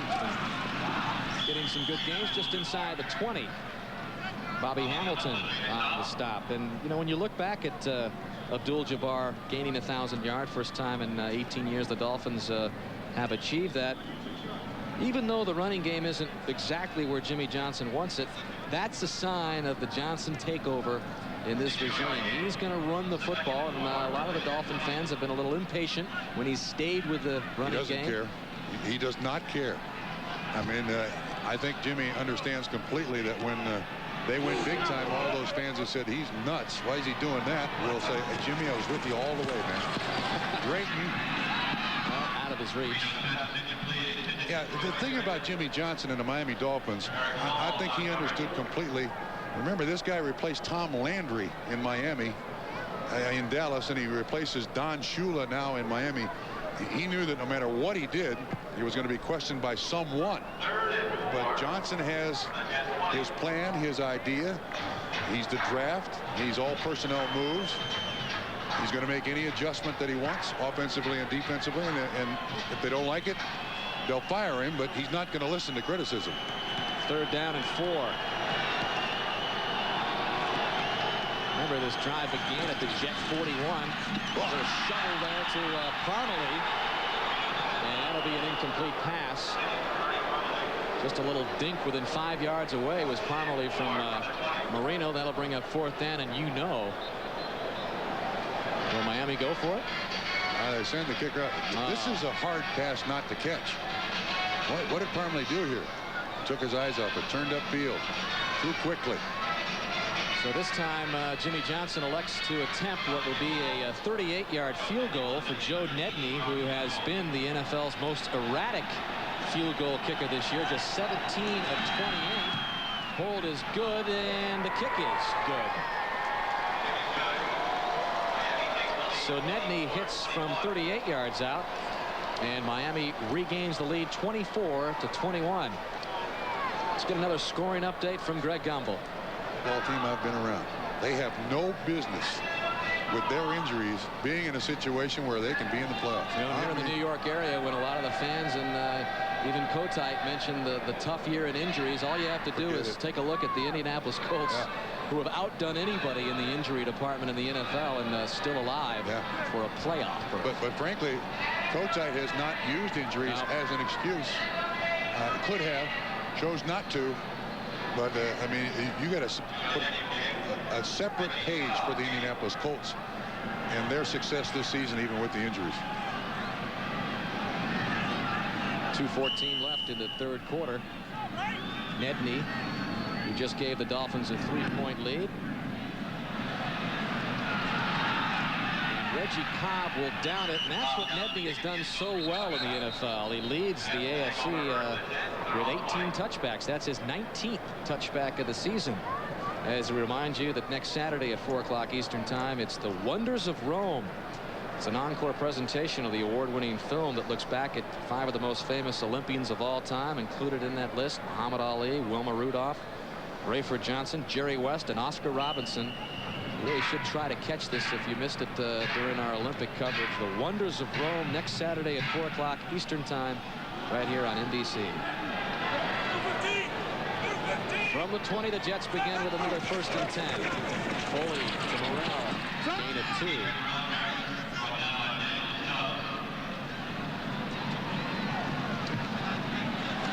And a very quiet crowd here in the Meadowlands, almost sensing Here we go again. Jet fold in the second half.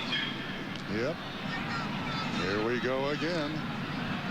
But they're very reserved. I don't know what they're going to do at the end of the game. Do they give Richie a standing ovation? Do they boo him off the field? What do they do?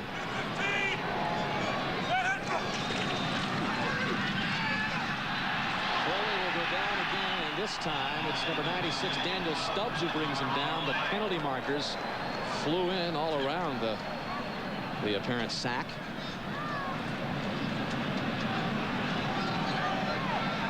If that sack goes, it'll be the 10th of the season for Stubbs. Nope. Illegal hands to the face.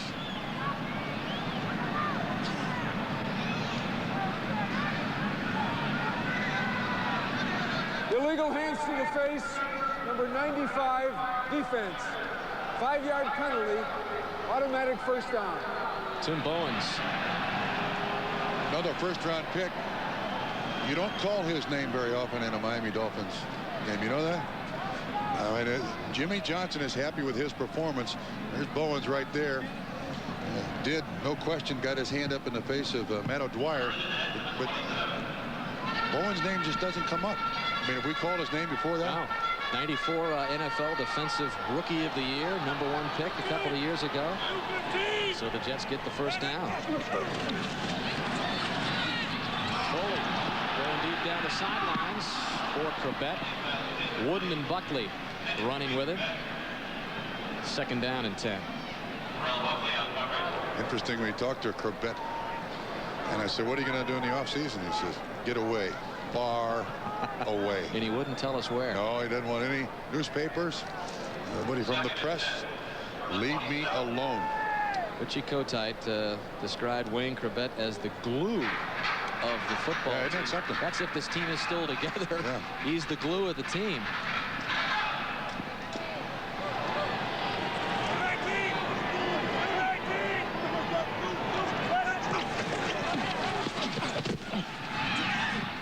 That pass complete to Richie Anderson for a minimal gain. Dwight Hollier brings down Anderson. And 3rd and long for the Jets. Closing seconds of the 3rd quarter.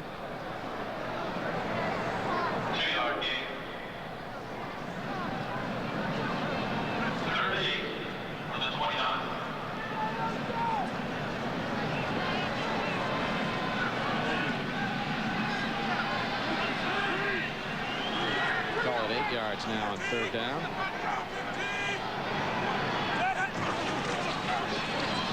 Trying to get the quick hitter over the middle to Corbett, and incomplete. 4th down. Jets to punt. Jets had 5 wide receivers in the game again. Had the Dolphin defense spread all over the place, but the ball was thrown before Corbett could look back, and that's always a tough catch for the receiver.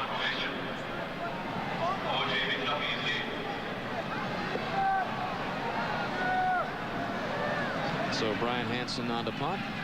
And again McDuffie, this time at the 25. Miami has had good field position the last few series. McDuffie waves his hands for the fair catch. Taken at the 26-yard line. 45-yard punt by Brian Hansen. As we take a look at scores from around the country, that Indianapolis and Cincinnati game tied at 24. Jacksonville with a 2-point lead. The Jaguars can clinch a playoff berth with a win today, and either an Indianapolis loss or the Buffalo-Kansas City game not ending in a tie, which is highly unlikely. So the Colts with a chance.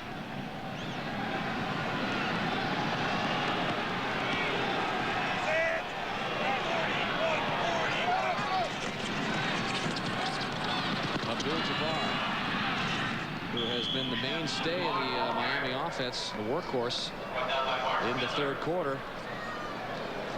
And that should be the final play of the 3rd. Miami Miami Dolphins in front 24-21. And we're right back to the Meadowlands after these messages. Dolphins with a big 17-point effort in the third quarter to the Jets 17. They lead at 24-21. The 2 touchdowns in the third. Barnett, touchdown reception from Marino, and Abdul-Jabbar, 17-yard run. He gets McGarry on this 2nd down and 6 call. Let's get another update from Greg. All right, Dan, in Buffalo, Bills fans will be thrilled about this. Jim Kelly, 3-yard touchdown pass to Quinn Early. With the extra point, the Bills take a 20-9 lead on Kansas City. If Jacksonville wins today, and they're leading right now, then the loser of this game, that would be the Chiefs, would be out of the postseason, Dan.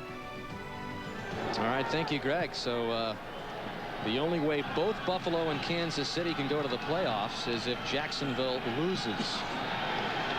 It's getting complicated. Yes. 3rd down. Marino's got the 1st down. That's O.J. McDuffie, and that's his specialty. He's converted 1st downs on 146 of the 198 times he's touched the ball in his career. Now you know why. Stat. Yeah, now you know why Dan Marino thinks he's the most valuable player. Right. He's the guy that Dan Marino looks at first and most often. Marino is no fool. 5 catches, 65 yards for McDuffie.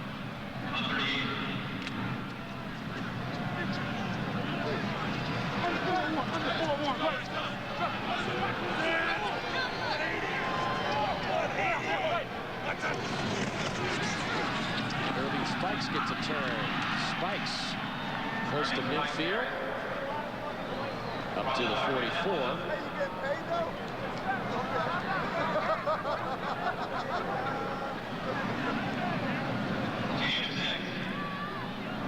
I wonder if Rich Kotite will have another coaching job in the NFL. Not a head coaching job, but a coaching job. Well, he told us he's definitely not burnt out.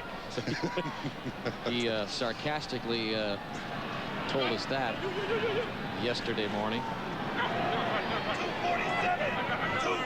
After stints with the Eagles and now the Jets. Who knows where Rich Kotite will land. He wants to stay in the game, wants to stay somewhere with a position in the NFL somewhere. Now, Rich, raised in this area. I said it was a dream to come here and coach the New York Jets, even as an assistant. Was the personal choice of Mr. Leon Hess. That's generally a great endorsement. Brooklyn native, played tight end for the New York Giants. Got what he called his dream job, the head coach of the New York Jets. He said, you know, not everybody can end up like Joe Torre in the New York area. Great story there. The manager of the world champion baseball Yankees. Kotite really the flip side of that. Stanley Pritchett on 3rd down makes the catch for the 1st down. That was a tough catch to make, and he still made it. And the Dolphins ran 2 picks and got away with both to spring Pritchett open. No flags, so it's going to be a 1st down. We're going to see 2 receivers coming in as Pritchett goes out, and those 2 receivers going to get in the way of the defenders. Nice catch. Pritchett 30+ receptions this year. He had a 74-yard touchdown catch versus the Jets earlier this year. The longest in Dolphin history for a running back is Irving Spikes. Gets wrapped up by Marvin Jones. So the speculation will begin not only who will be the next head coach for the Jets, but who will the Jets take as the #1 pick for the 2nd year in a row. Yeah, that's a no-brainer as far as I'm concerned.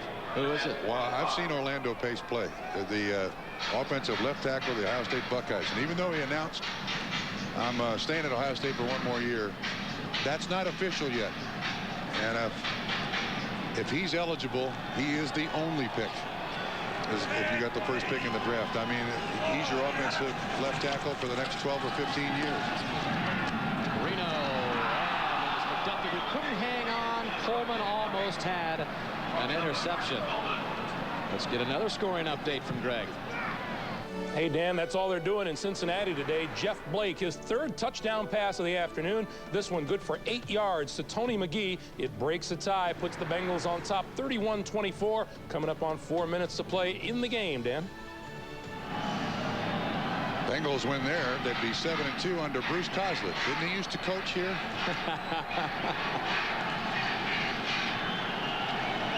Following Coslett was Pete Carroll for 1 year before Kotite's last 2 seasons. Third down for Marino, and that right into the arms of Aaron Glenn. 5th interception of the season. A flag is down at the 40.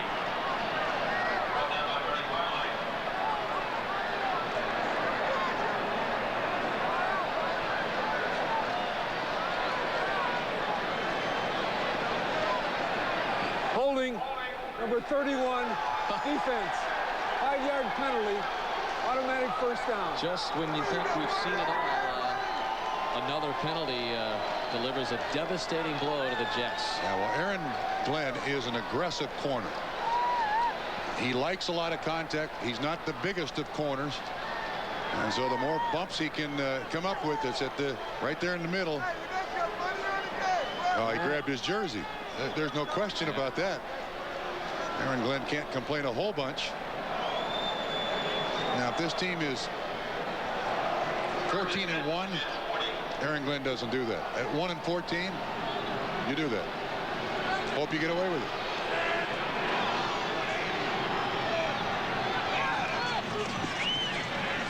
With a first down to the Jets 40. Good play action by Marino. One at Barnett, but Barnett couldn't come back to the ball. Marcus Coleman on the coverage of Barnett, who earlier had a 33-yard touchdown reception from Marino in the 3rd quarter.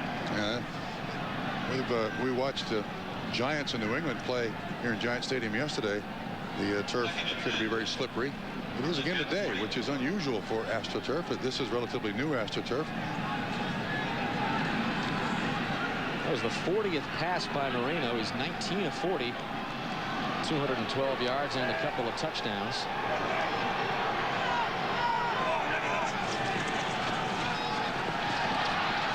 Has plenty of time, and that one almost picked off, intended for McDuffie. Marvin Jones had his hands on it. Another penalty against the Dolphins, holding.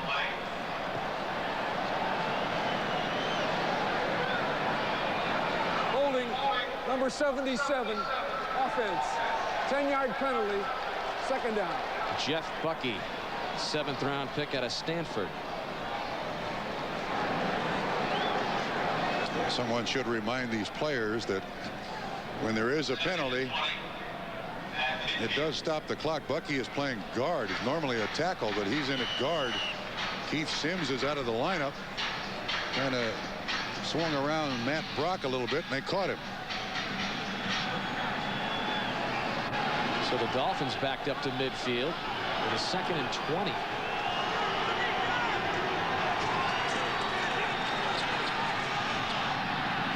Hill wide open. He's in.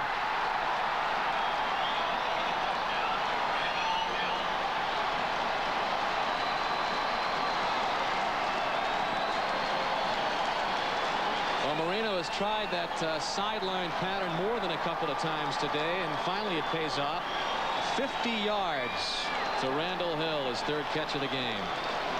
Yeah, Marino does that beautiful part of being a veteran quarterback. He stared right at the safety, kept the safety in the middle of the field so the receiver on the sideline could break open.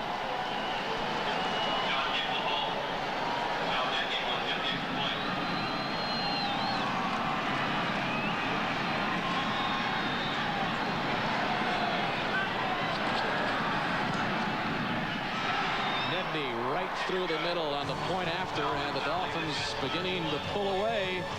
31-21. Marino on the mark again. Back in the Meadowlands, the Miami Dolphins with a 10-point lead, 31-21 on Dan Marino's 64th career touchdown pass against the Jets. That's a career for some. Touchdown pass.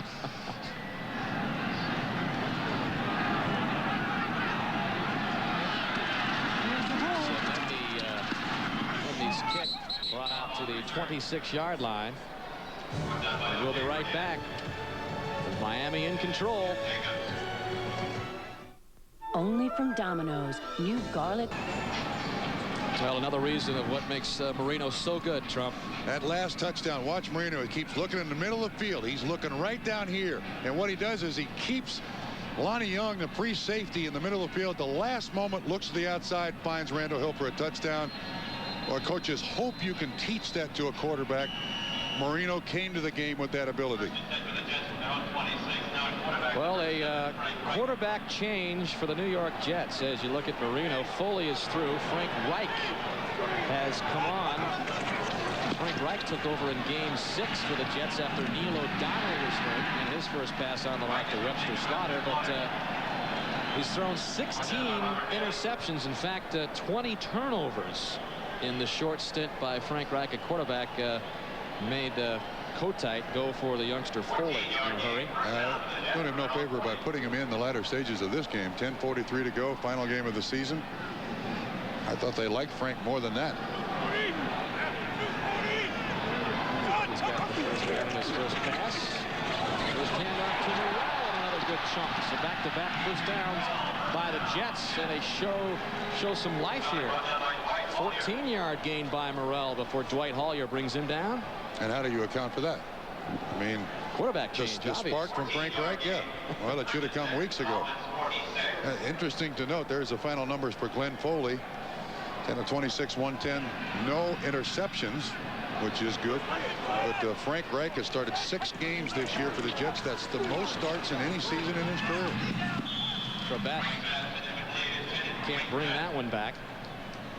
Reich for years the backup to Jim Kelly. Son of a football coach. Always a very intelligent player, but everything has gone wrong with this franchise. So why shouldn't there also be great problems with Frank Reich and throwing interceptions? Spent last season with the Carolina Panthers, so he leaves that franchise, and the Panthers on their way to the playoffs. Just under 10 minutes left in this one. Jets at the Dolphin 46. Foley 2 for 2, this time to Morrell. That one for a short gain of 2 or 3 yards.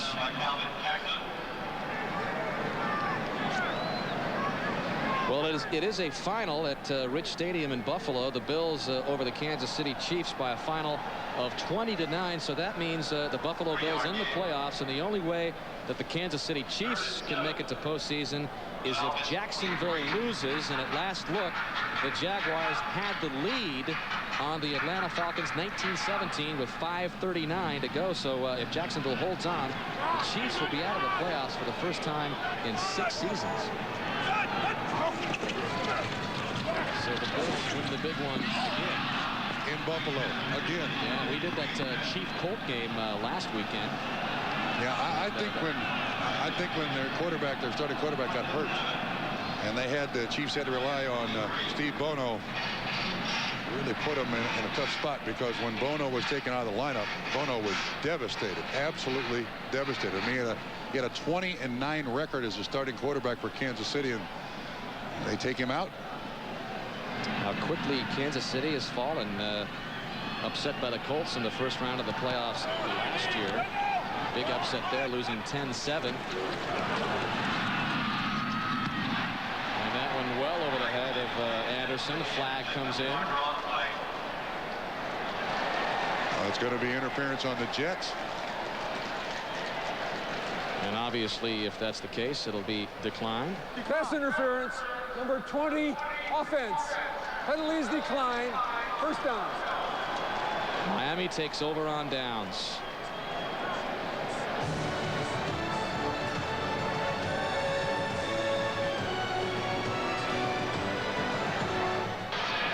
Well, another season in the books for Dan Marino. He's on the sidelines as Craig Erickson will take over, and the numbers for Marino. 3 more touchdown passes added to his numbers. I'm sure the Jets fans would waive the 5-year waiting rule for the Hall of Fame for Dan Marino. Wait 5 minutes and then just put him in Canton. By the way, it's a final in Jacksonville. Jacksonville beats Atlanta 19-17. Abdul-Jabbar with a carry for Miami. So Jacksonville is in the playoffs along with the Carolina Panthers. That's 2 remarkable. second-year teams in the playoffs. As you take a look at the ticker, Buffalo win over Kansas City. The Chiefs out.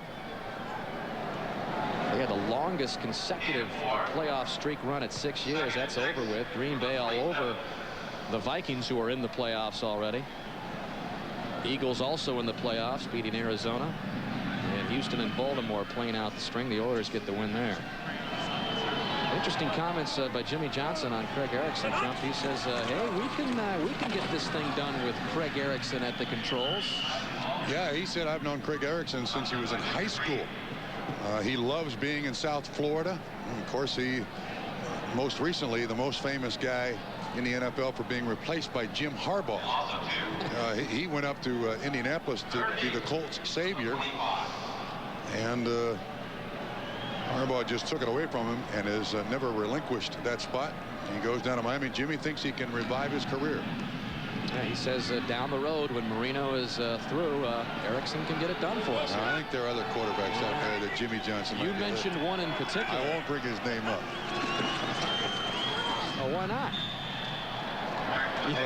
How about he wears number 8? Does that narrow it down? Let's see. It narrows it down to Steve Young, Mark Brunell, All right, wait a minute. Troy Aikman. A right-handed number 8. Okay, that narrows it down to Aikman and Brunell. Brunell is left-handed. Oh, that's right. Brunell is left-handed. So now you can move to double jeopardy. Well, I'm trying to think of another right-handed quarterback who wears number 8 besides Aikman. No, it is. And I think it's Troy. I think it is too. Jimmy had an interesting response, though, to your, well, not quite a suggestion, but comment, I guess. Krebet takes it up to the 22-yard line. Well, Christmas Day on the way, and you can celebrate it with NBC Sports. A NBA Christmas doubleheader. Game 1, the Lakers and the Phoenix Suns, who have bounced back from an 0-13 start under Danny Ainge. Shaquille O'Neal and the Lakers take on the Suns.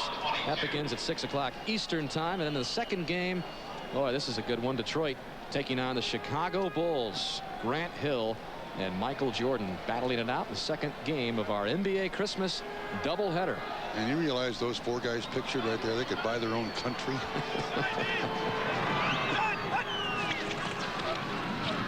Frank Reich on the mark. Keyshawn Johnson. Johnson's got a first down. Well, let's check in again with Len Berman. Len? All right, thanks a lot, Dan. There was a lot of concern about what the fan reaction would be here today in the Meadowlands about the Jets. Well, I think the Rich Kotite announcement Friday sufficiently diffused that situation. There won't be some kind of ugly demonstration, although I should point out, as many Jet fans are leaving, there's a great number of Miami fans here today cheering the Dolphins. Guys? All right, Len, pass complete to Krebet. And now the next bit of excitement here in New York is who's coming in? Who are they going to take? Who are they going to get as a head coach? Well, the fans, that never got out of Reich's hand. The fans obviously want Bill Parcells, and really this is exactly, Parcells is exactly the kind of guy this franchise needs. They need somebody, good player personnel, somebody that can change the attitude in a hurry. Knows what goes on in the New York area. Well, Len, I know you have something to add to that as well. From the 41. Well, guys, you know, there's so much discussion about who the next coach will be, but I think the first order of business on the Jets will be selecting that general manager. Dick Haley is their player personnel man. If he doesn't get the job, they're going to go out and get a general manager. Then the coach kicks in as issue 2, the draft issue 3. Webster Slaughter makes the catch, but what about a coach who acts not only as the coach but also the general manager? And you know Bill Parcells will be that type. He's not going to come in here unless he's got control. Lynn may be right, but if the Jets make that choice, general manager first, you can eliminate Bill Parcells, in my estimation. And there's one other coaching prospect that we can eliminate since there's been so much speculation with former NBC analysts. We can now declare here today, Bob, that Greg Gumbel has not been contacted for the head coaching job of the New York Jets. If there's anybody, not a candidate, just to make that official. If there's anybody that's a candidate working for NBC, it's either Ditka or I, because we're ex-tight ends, and the Jets like ex-tight ends as head coaches. There are still rumors swirling around Chris Collinsworth, whether he has been contacted. But no, Joe Gibbs' name has been brought up. Ditka's name has been brought up. The only name not brought up is Howard Schnellenberger. Injured player for Miami is Calvin Jackson. Stops the clock with 5:59 to go. I gotta make this comment too. The Jets are trying to make up for a major mistake in my estimation. They got rid of Bruce Kozlik, who is now a head coach in the NFL. And then they got rid of Pete Carroll, who is now the defensive coordinator for the 49ers, and Greg Robinson, who is the defensive coordinator for the Denver Broncos. Now, that's 3 excellent coaches. They had 2 of them as head coaches. I don't know who's making the decisions. It's been a while since they made the right one. While you all ponder that, we'll take another break. 82-year-old Leon Hess, chairman of the board of the New York Jets, the man that chose Rich Kotite a couple of seasons ago and declared him head of the Jets family, and that's the kind of organization that Hess runs. You are one of the family when you get hired. I did hear someone say the other day, though, that their comment was that Leon Hess doesn't care about the New York Jets and whether they win or not, because the Jets are basically a toy truck to him. Or a hobby sideline. Hobby. And I do think Mr. Hess, at 82 years old, would like to have his mitts on that Vince Lombardi trophy. I mean, I think he's certainly, dollar-wise, shown that commitment. Right to Webster Slaughter, and that should be a 1st and goal for the Jets after the 27-yard gain by Slaughter. And with 5 minutes remaining and a 31-21 score, Jets get a touchdown here. They're right back in it. Or a field goal for that matter. They need 2 scores no matter what. And Frank Reich has looked very, very good in these latter stages of this game. That's Slaughter's 5th catch of the game to the end zone for Keyshawn, incomplete. So it'll bring up 2nd down and goal from the 9. And Rich Kotite told us that I asked him the most important thing for the next coach coming in here, and he said continuity. Keep these players. We're not that far away. And I think he's right. This is not a disaster case. When he came in, they had no talent, 0 talent. Matter of fact, neither did Pete Carroll, neither did Bruce Kozlik, but they won games. But Rich Kotite, through free agency, $60 million worth of free agency, they've got good talent here. Right out of the shotgun for the end zone. Touchdown Jets. Wayne Chrebet.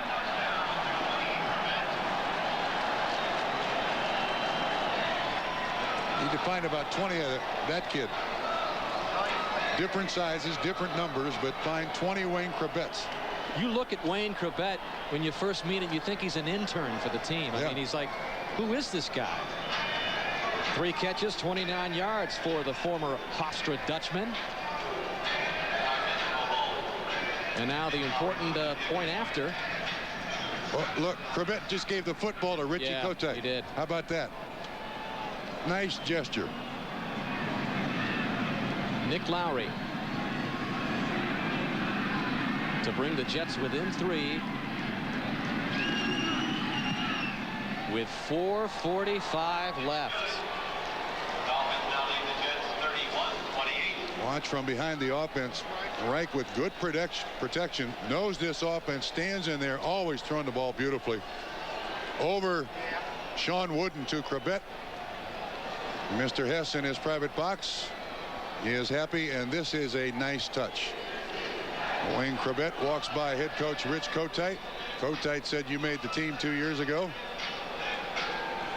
And Wayne gives him the ball. How about that?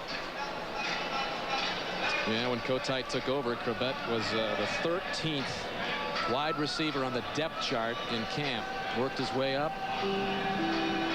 Let me tell you, all this crap he's taken all season long, that little gesture means a whole bunch to Rich Kotite, because he wants to leave here well liked.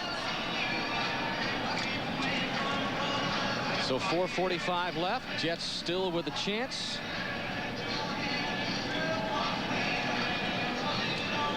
trying to record just their second win of the season. Rich Kotite, last game as the Jets coach, 4-27 mark. And trying to go out a winner. Well, that's a lot of losing. 4-27. My Lost goodness. 7 in a row in his last year in Philadelphia. Well, onside kick expected by Miami. Their hands team is on the field.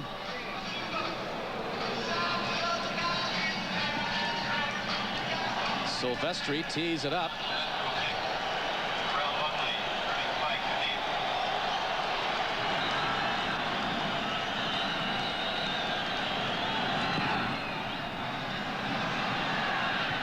And Irving Spikes comes up at the 16-yard line and dragged down at the 30-yard line. Clock stops, 4:36 remaining, and special teams tackle made by Rick Hamilton. So on again comes Dan Marino. He's coming back in. Craig Erickson had taken over for Marino. Huh. Interesting. Jimmy Johnson is not interested in people earning letters. He's interested in winning games, and he thinks that Dan Marino can ensure that victory. You see how bad Marino was limping when he went in there? And his ankle gets cold, boy, he really looks gimped. Miami from the 29, 4:36 remaining. Miami with a 3-point lead over the Dolphins, over the Jets rather, and Abdul-Jabbar stopped for a short gain of maybe a yard by Hugh Douglas. And this was the scene a moment ago, as you said, Trump, hobbling in a little bit. Yeah, he still cannot get up on his right toe. He has basically no strength in his right calf whatsoever. Had surgery on that torn Achilles tendon and broke the ankle. But the upper half has been fine all these years. Even though he looks like he's taped together with chewing gum and baling wire, he gets the job done. Second down and 9. That one incomplete. Intended for Drayton, the tight end. That'll bring up third down. And the Jet fans who have remained a little more optimistic now. Plenty of time left.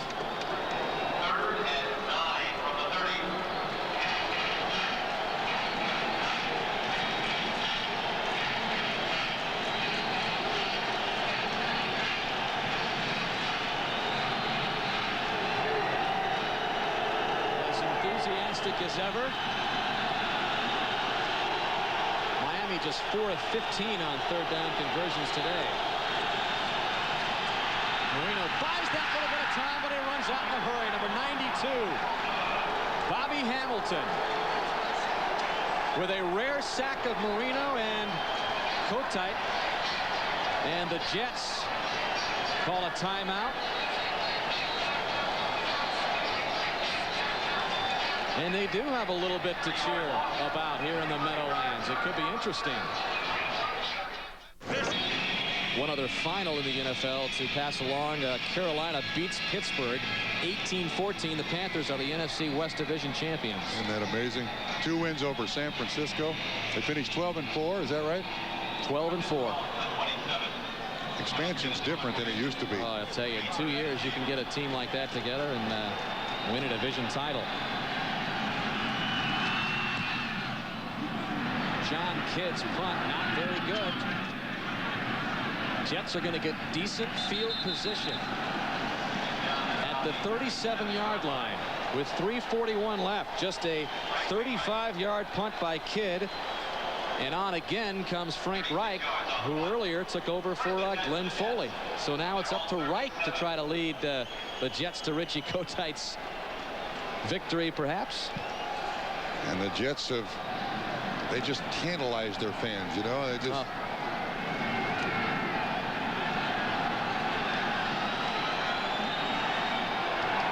4 wide receivers. In fact, 5 wide receivers for Reich out of the shotgun. Complete. Trebek breaks a tackle, fumbles a football, and the Dolphins have it. Terrell Buckley recovers the fumble by Trebek, who had done a nice job of getting away from a couple of Miami defenders, but fumbled the ball, and with it, perhaps the hopes for a victory for Kotite. Actually, Dan, that's his third fumble of the day. He's lost 2. He was a delay out of the backfield. Buckley strips him along with Jackson, 34, and then Buckley recovers it. Miami ball. Does Marino go back in?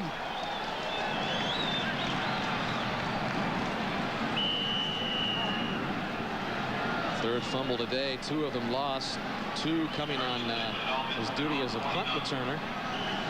Cravette had the touchdown catch from Reich just a few moments ago to get the Jets within 3, but a key turnover there as the Dolphins take over from their own 49. Abdul-Jabbar goes through the middle. First down for the Dolphins. Zomalt with a stop.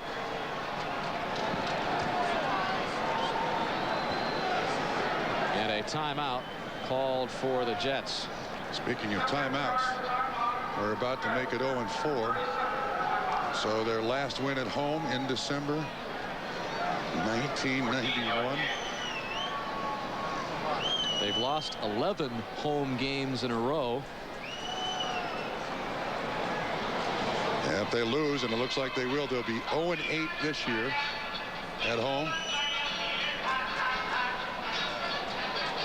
And 1-15. Again, just 4 NFL teams.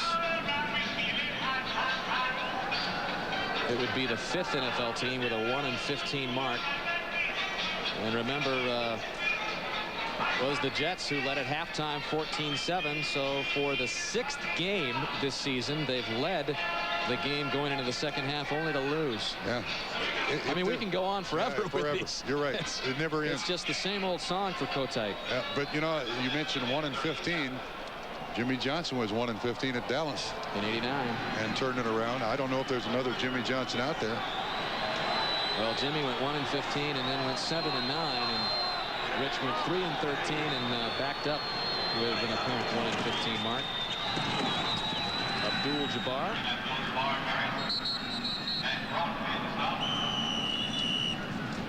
132 yards rushing for the rookie. That's his top mark of the season. He had 124 against the Jets the last time they played, now 132. Well, on this pivotal Sunday, final regular season Sunday in the NFL, the Bills with a win over the Chiefs. They are in the playoffs. Kansas City stays home for the first time in 6 years. Cincinnati beats Indianapolis 31-24. And with the Jacksonville win over Atlanta, the Jaguars in the playoffs. Carolina, NFC West Division champions. 12-4. Unbelievable. How do you like Green Bay, the best in the NFC in your opinion? I agree. I think whereas Denver's waiting for everybody. Not a bad football team. Rookie of the year from Houston may be Eddie George. And early in the game in Oakland, the Raiders and Seahawks. Raiders out to a 3-0 lead, and Mike White, apparently this will be his last game for the Oakland Raiders as head coach there, so a lot of movement around the league.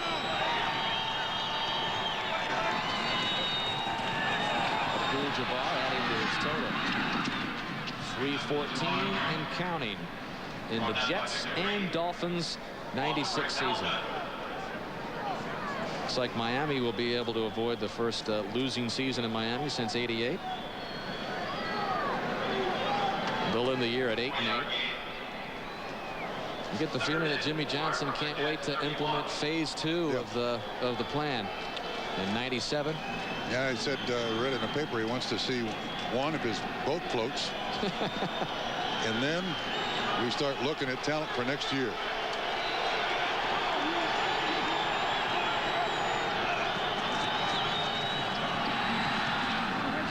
For Abdul-Jabbar with another first down knocked out of bounds by Marcus Coleman. Yeah, remember the thing about the Miami Dolphins is they have 8 new coaches, an entirely new defense. They have 7 rookie starters. And there's tremendous change on this football team, and to be 8-8 is actually pretty good. And they also have available cap money. Johnson told us about, what, $3 to $4 million.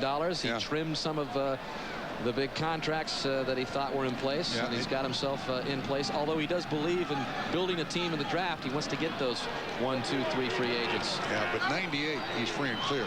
Next year, he's got some cap money to pay off on the guys gone like Garrett Green and others.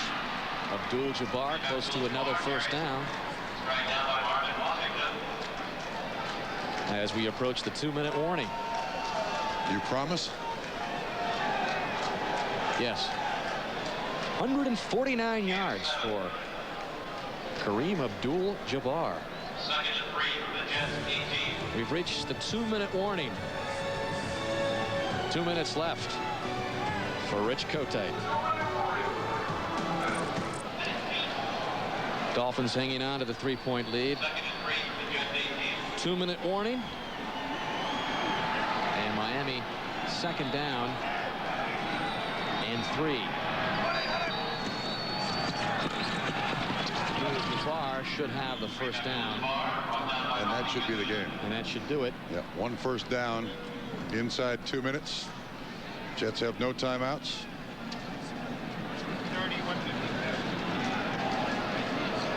A career high for Kareem Abdul-Jabbar. Of course, career high means the best this season for the rookie. 152 yards. 102 of them came in the second half. Went over that magic 1,000-yard threshold for the Miami Dolphins. It is magic. First time since 1978. Yep. And Marino takes the kneel down, gives us a chance to thank some of the NBC staff. First of all, executive producer of NBC Sports, Tommy Roy. Today's game produced by Bill Bonnell and directed by Dick Klein. NFL on NBC studio show produced by Ricky Diamond, directed by John Gilmartin. Associate director of today's game, Ross Schneiderman. And the president of NBC Sports, Dick Ebersol. Our fine statistician here in the booth this afternoon, David Freed. Spotters Mike Alber and Frank Sirkowski. Will be traded? It must be agonizing for Rich Kotite. Dream job with the New York Jets a couple of years ago, and ends with a 1-in-15 season. As the final seconds tick off, the final will be Miami 31 and the Jets 28.